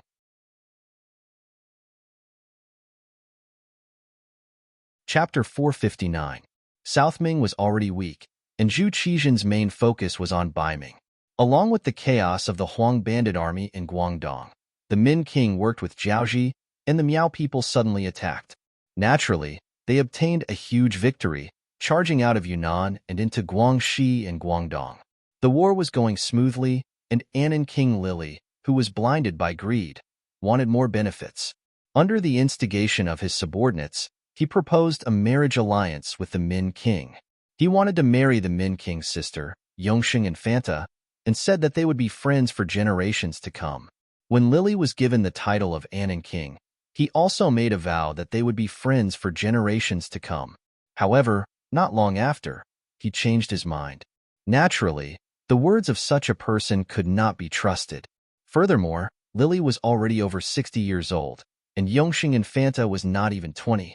This was pushing his sister into a fire pit. So how could the Min king agree? However, considering that they were still an alliance army, if they did not handle this well and became enemies, it would only benefit the Yingzong emperor. It was at this moment that his subordinates came up with an idea, which resulted in the matter of Yang Qindong sending troops to attack the Jiaoji army. Especially after Yang Qindong proposed a declaration of war, he thought that he could not let Anan grow too big, and he could not marry off because of this matter. This would affect the morale of the army, and he would attract the dissatisfaction of his brothers. In the end, the Min king sent out a declaration of war, saying that the Anan King Lily was not good. This could be considered a falling out. The moment the declaration was sent out, the most shocked person was the Anan General Ruan Gongwang, who was still waiting for news in Guangnan House. The surname Ruan was the biggest surname in Jiaoji. With a large population, naturally, there would be more talents. Ruan Gongwang was one of them. With the support of his family and his own ability, he took on the mission of leading the army. He led 50,000 troops out of Jiaoji and into Great Ming territory. They were weak to begin with, and they did not have enough preparation. The moment the Jiaoji army appeared, they caught the South Ming army off guard. Not only did they occupy the city and steal a lot of gold, but they also captured 100,000 South Ming civilians. A portion of them were sent back to Jiaoji as slaves, leaving 50,000 strong men to form the Han captive army. With that, Ruan Gongwang, who had 50,000 Jiaoji troops and 50,000 Han captives, had a lot of morale. Even when he received news that the king of Min had sent someone to contact the Duke of Baiming to deal with Jiaoji, he did not take it seriously. To be able to become a general, especially one who led an army of 50,000, Ruan Gongwang had some ability. In his view, strength was the most important thing. In the face of absolute strength, all schemes and machinations were nothing more than clowns dancing. It was not a big deal. Amidst this pride, a declaration of war appeared. But Ruan Gongwang was only surprised. Then he was angry and a little angry. He said in front of his two confidants, Deputy General Hong Jin and his nephew Ruan Yongyang, "What bullsh *T Duke of loyalty and courage? Just let him come. I will kill all of them here and see what kind of explanation King Min will give. Humph. If the compensation doesn't satisfy this general, then we'll have to talk about it. Of course. Uncle is so brave. Who can defeat you? It's fine if the Duke of Loyalty and Courage doesn't come, but if he comes, he won't be able to return." Ruan Yongyang, who looked 60 to 70% similar to Ruan Gongwang, immediately began to flatter him. It was not very accurate to say that he was flattering. At least the other Deputy General Hong Jin, who was good at war, did not object. Perhaps in his eyes, he also thought so. Feeling very comfortable with his nephew's words, Ruan Gongwang said, "Let's do it this way. Tell the army to get ready. Once the Duke of Loyalty and Courage comes, we will teach them a lesson. Let them know that they are not invincible just because they defeated the Huang bandits. In terms of military strength, we, the Jiaoji men, are the best in the world." Mu family of Yunnan. The three big words, King of Sheeping, hung high outside the netherworld gate, showing their strength and power. Recently, the King of Sheeping, Mu Bin, had been living a good life. During the chaos in the south, the Mu family, who had military power and had lived here for generations, obviously became popular in everyone's eyes. Whether it was Zhu Qizhen, the king of Min, Li Li, or even Zhu Qiyu, the acting grandmaster of Baiming in the north, they all sent people to draw them to their side. This was not long after, Mu Bin was crowned as the first living king of Shiping in the Ming dynasty with a different surname. Mu Bin should have been satisfied with being crowned as a king of Shiping. This was definitely something that could be written in the history books and bring honor to his ancestors. In fact, Mu Bin did send out troops. In order to live up to the title of king of Shiping, he led 100,000 Mu family troops to fight against the king of Min. Unfortunately, he had to return in defeat because of the stupid teammates of the southern Ming dynasty. Then he could only watch the king of Min's forces go out of Yunnan and quickly occupy Guangxi and Guangdong. Now that things had come to this, Mu Bin did not have any better ideas outside of Yunnan. Because once he led the army out, what would happen if Yunnan fell into chaos? Who would be responsible for the military supplies along the way? Under all kinds of worries, Mu Bin did not make a move. Fortunately, his existence could restrain the army of the king of Min's lineage. People like the king of Guangdong, Zhu Huili, and the Miao chief of Dumeng village, Yang Wenba, were restrained by him in Yunnan and Guangxi, and did not dare to act rashly. It was precisely because of this that Zhu Qizhan did not openly cause trouble for Mu Bin. Although it was certain that he was not satisfied, he was too far away from the emperor. There was nothing he could do. He could not reprimand the other party and cause the Mu family to seek refuge with King Min. If that happened, the South Ming dynasty would be in real danger. In such a big environment, Mu Bin lived very comfortably. Zhu Huiqin, and Yang Wenba, who knew the strength of the Mu family, did not want to fight with him. On the contrary, they would send people to send some gold and silver from time to time to maintain their relationship. Mu Bin did not want to accept it at first, but under Wang Ji's reminder, he finally accepted it all. Wang Ji was a very interesting person. He was originally the assistant minister of the Ministry of War of the Southern Ming dynasty and had some ability. When Kuang Yi was old and retired, he would naturally be able to smoothly fill the position. However, he was impatient and did not choose to stay put. Instead, he decided to take the initiative to make more contributions and become the minister of the Ministry of War as soon as possible. Therefore, he suggested Feng Mubin to be a king with a different surname and solve the matter of Yunnan as soon as possible. The idea was good, but the reality was cruel. In the end, the plan failed. Zhu Qizhan vented his anger on Wang Ji and asked him to be removed from his post and sent back to the capital of the southern Ming dynasty. Knowing that there would be no good result if he went back, Wang Ji began to beg Wang Mubin of Shiping, saying that he was willing to take the blame and work for him. He also promised that once the war was over, with his connections, he would be able to contact more important officials to speak for the king of Shiping when he returned to the capital with the gold and silver. Considering that his title as a king with a different surname came a little suddenly and Zhu Qizhan did not give it so willingly, who knew if he would come after him in the future? If there was someone in the capital who could speak for him and move around, it would be a good thing. In addition, the original suggestion of him being a king with a different surname came from Wang Ji himself, so Mu Bin agreed to this request. Using the excuse that Wang Ji was not well, he temporarily stayed in the Mu family. For the sake of future plans, he accepted the gold and silver sent by Prince of Min. After accepting the gold and silver, Mu Bin and Wang Ji's relationship seemed to be closer. This time, after seeing Prince of Min's declaration of war against the Jiaoji army, he called Wang Ji over and asked him about the plan. Lord Wang, His Majesty has given me a secret order and asked me to make some preparations. Once the Duke of Loyal Courage really defeats the Jiaoji army, we should take the opportunity to suppress them. What do you think about this matter? In the back garden of Prince of Shiping's mansion, Mu Bin and Wang Ji sat opposite each other with a humble look on their faces. Although Wang Ji had done something wrong and provoked Zhu Qizhan's anger, he still had some ability. In particular, his connections in the capital and his understanding of Ingzong's thoughts were something that Wang Ji could never catch up with. Therefore, if there was anything, Wang Ji was very willing to discuss it with this important official in the capital. Now that his life was in Mu Bin's hands, Wang Ji would answer any question, even if it was for the sake of survival. Now that he heard the question, he pondered for a moment and said, "Shiping King, there's nothing to worry about. Everything is clear. Please enlighten me, Lord Wang." Although Mu Bin already had a plan in mind, he still wanted to hear the views and opinions of the left assistant minister of the Ministry of War. Sensing the gloomy look on Mu Bin's face, Wang Ji knew that Mu Bin was trying to test him. After thinking for a while, Wang Ji smiled and said, "Prince of Shiping, the situation is clear." The emperor's decree also stated that this time, the Duke of Loyal Courage only has about 10,000 men, while Ruan Gungwang has gathered 100,000 soldiers. The difference in military strength is already huge. Next, one is attacking and the other is defending. One is familiar with the terrain, while the other is new here.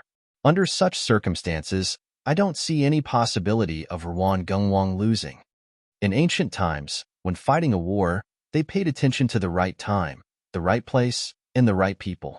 The more of these aspects, the more obvious the advantage would be, and the greater the possibility of victory would be. Looking at these aspects, it seemed that Yang Chendong only had the right to send troops, and he was at a disadvantage in all other aspects. Under such circumstances, it was no wonder that Wang Ji would make such a conclusion. Mu Bin kept nodding, looking very much in agreement. So, this time, our target is the Jiaoji army who is going to win? Hey, you can't think like that. Wang Ji's expression changed instantly.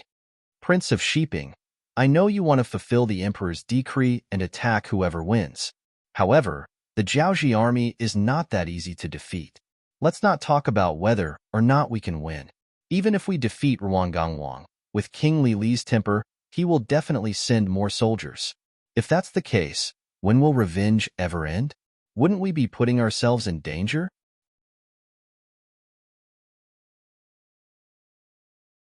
Chapter 460.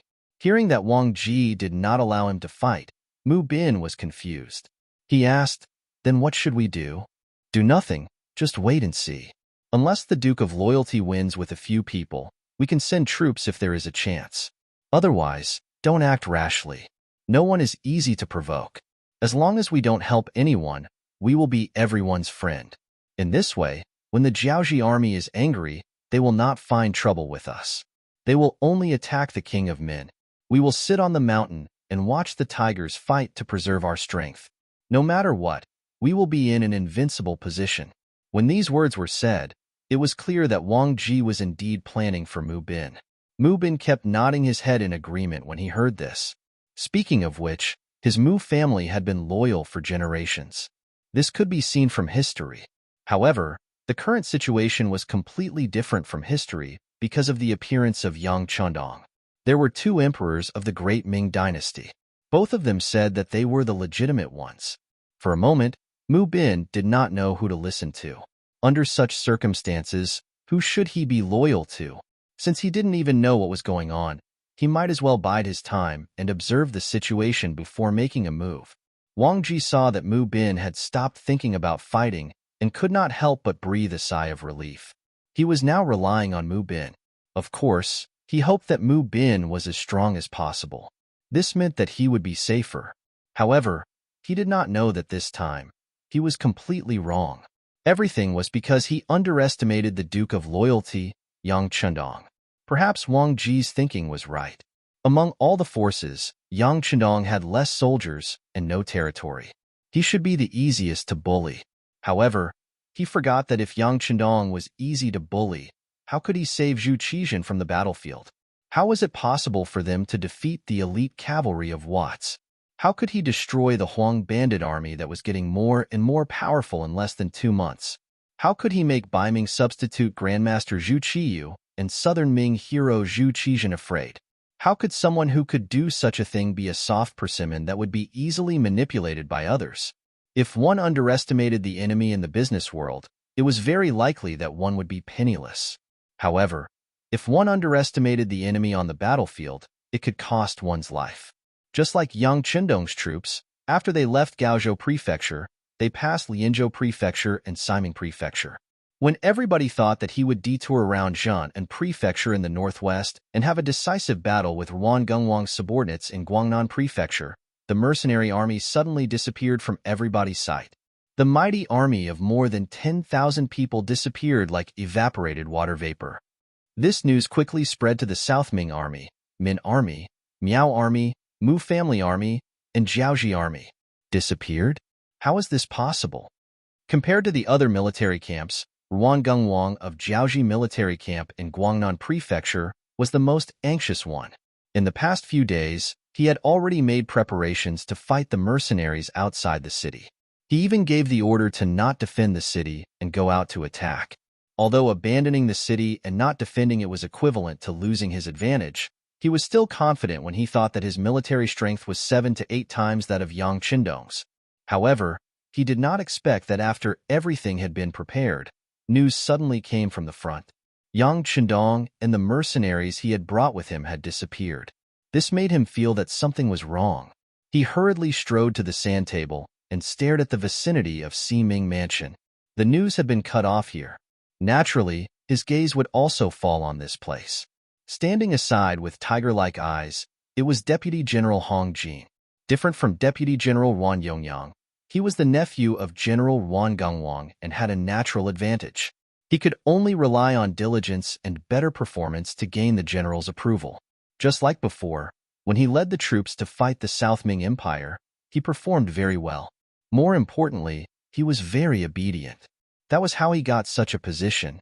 Although Hong Jin was very obedient, he also had his own ideas. Otherwise, he could not have reached the current height with only his honesty. Under his observation, he noticed that Ruan Gongwang's gaze fell on the vicinity of Ming Mansion. His heart moved, and he said, "General, could it be that those people directly entered the dense forest and entered Liang Mountain?" Hong Jin's guess was exactly what Ruan Gongwang was thinking. These words made his breathing quicken. At this moment, another deputy general, who was also his nephew, Ruan Yongyang, fiercely stood up and said, "Impossible. They don't have the guts to enter Liang Mountain. Let's not talk about the problems of food and logistics for more than 10,000 people. Just the fact that it's already the 7th month and the rainy season is coming at the right time.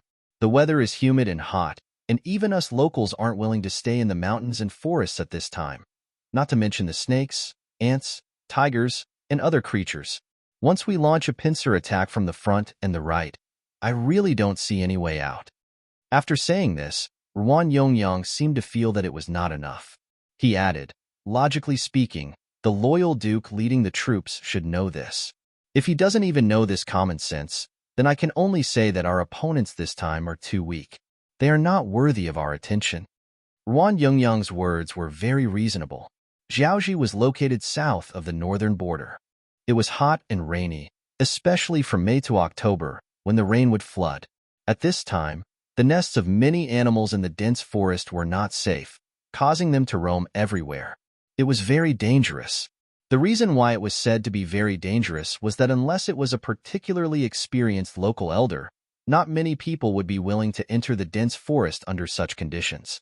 It was not much different from rushing through the gates of hell. Not to mention an army of more than 10,000 people. Once they entered without knowing anything could happen.